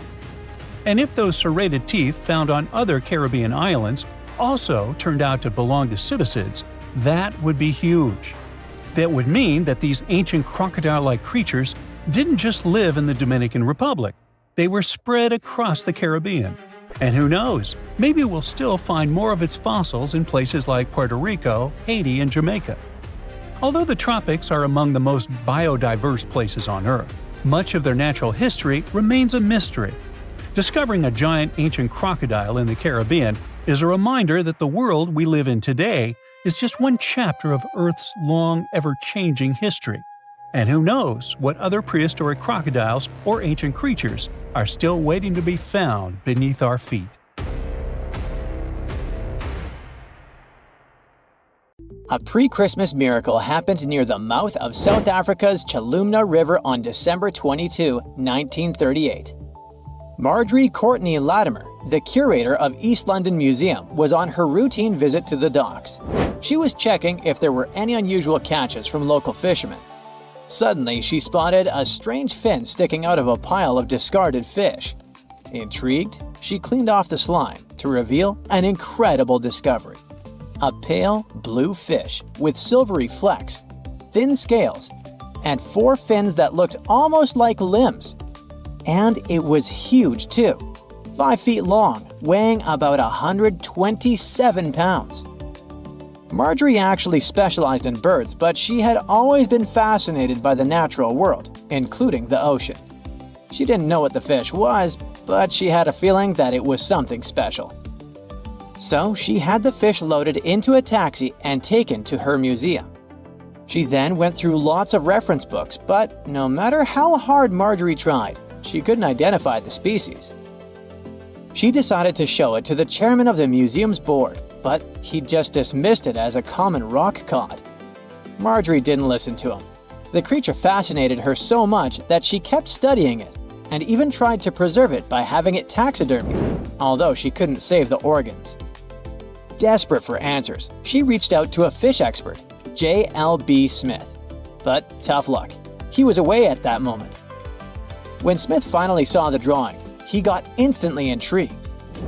By January, he finally wrote the response to Marjorie, saying the fish was giving him sleepless nights. He was eager to see it in person. On February 16, when he finally arrived at the museum and laid eyes on the fish, he was stunned. Suddenly, it dawned on him that he was looking at a coelacanth, a species believed to have gone extinct 66 million years ago. This made it a Lazarus species, an extinct species that reappears after a long absence in the fossil record. It was like seeing a fossil come to life. Scientists thought that this creature had vanished with the dinosaurs. Thanks to Marjorie's persistence, this became one of the most remarkable biological finds of the 20th century. The entire genus Latimeria was named in her honor. Turns out, fish was vibing in the deep ocean waters completely unbothered by an asteroid strike for millions of years. Today, at least 2 species of coelacanth are known to exist. Both come from this ancient lineage that survived the test of time. They mostly live in the Indian Ocean, with some chilling around Indonesia here and there. Coelacanths look and behave very differently from other fish. Their creepy fins actually move in a way similar to how human arms and legs move. They also have a special joint in their skull that lets them raise a part of their head while feeding. That's because they're related to tetrapods, those guys that were the first to step out of the waters to the land. Michael Smith is a British naturalist. On July 2018, he was exploring the remote Wandiwoi mountain range in Papua, Indonesia. He was there to search for rare, pretty flowers called rhododendrons, but he accidentally took a photo of a funky-looking creature. Smith got very curious about this animal. He then returned for another expedition, this time with a local guide. He spent 10 tough days searching high in the mountains.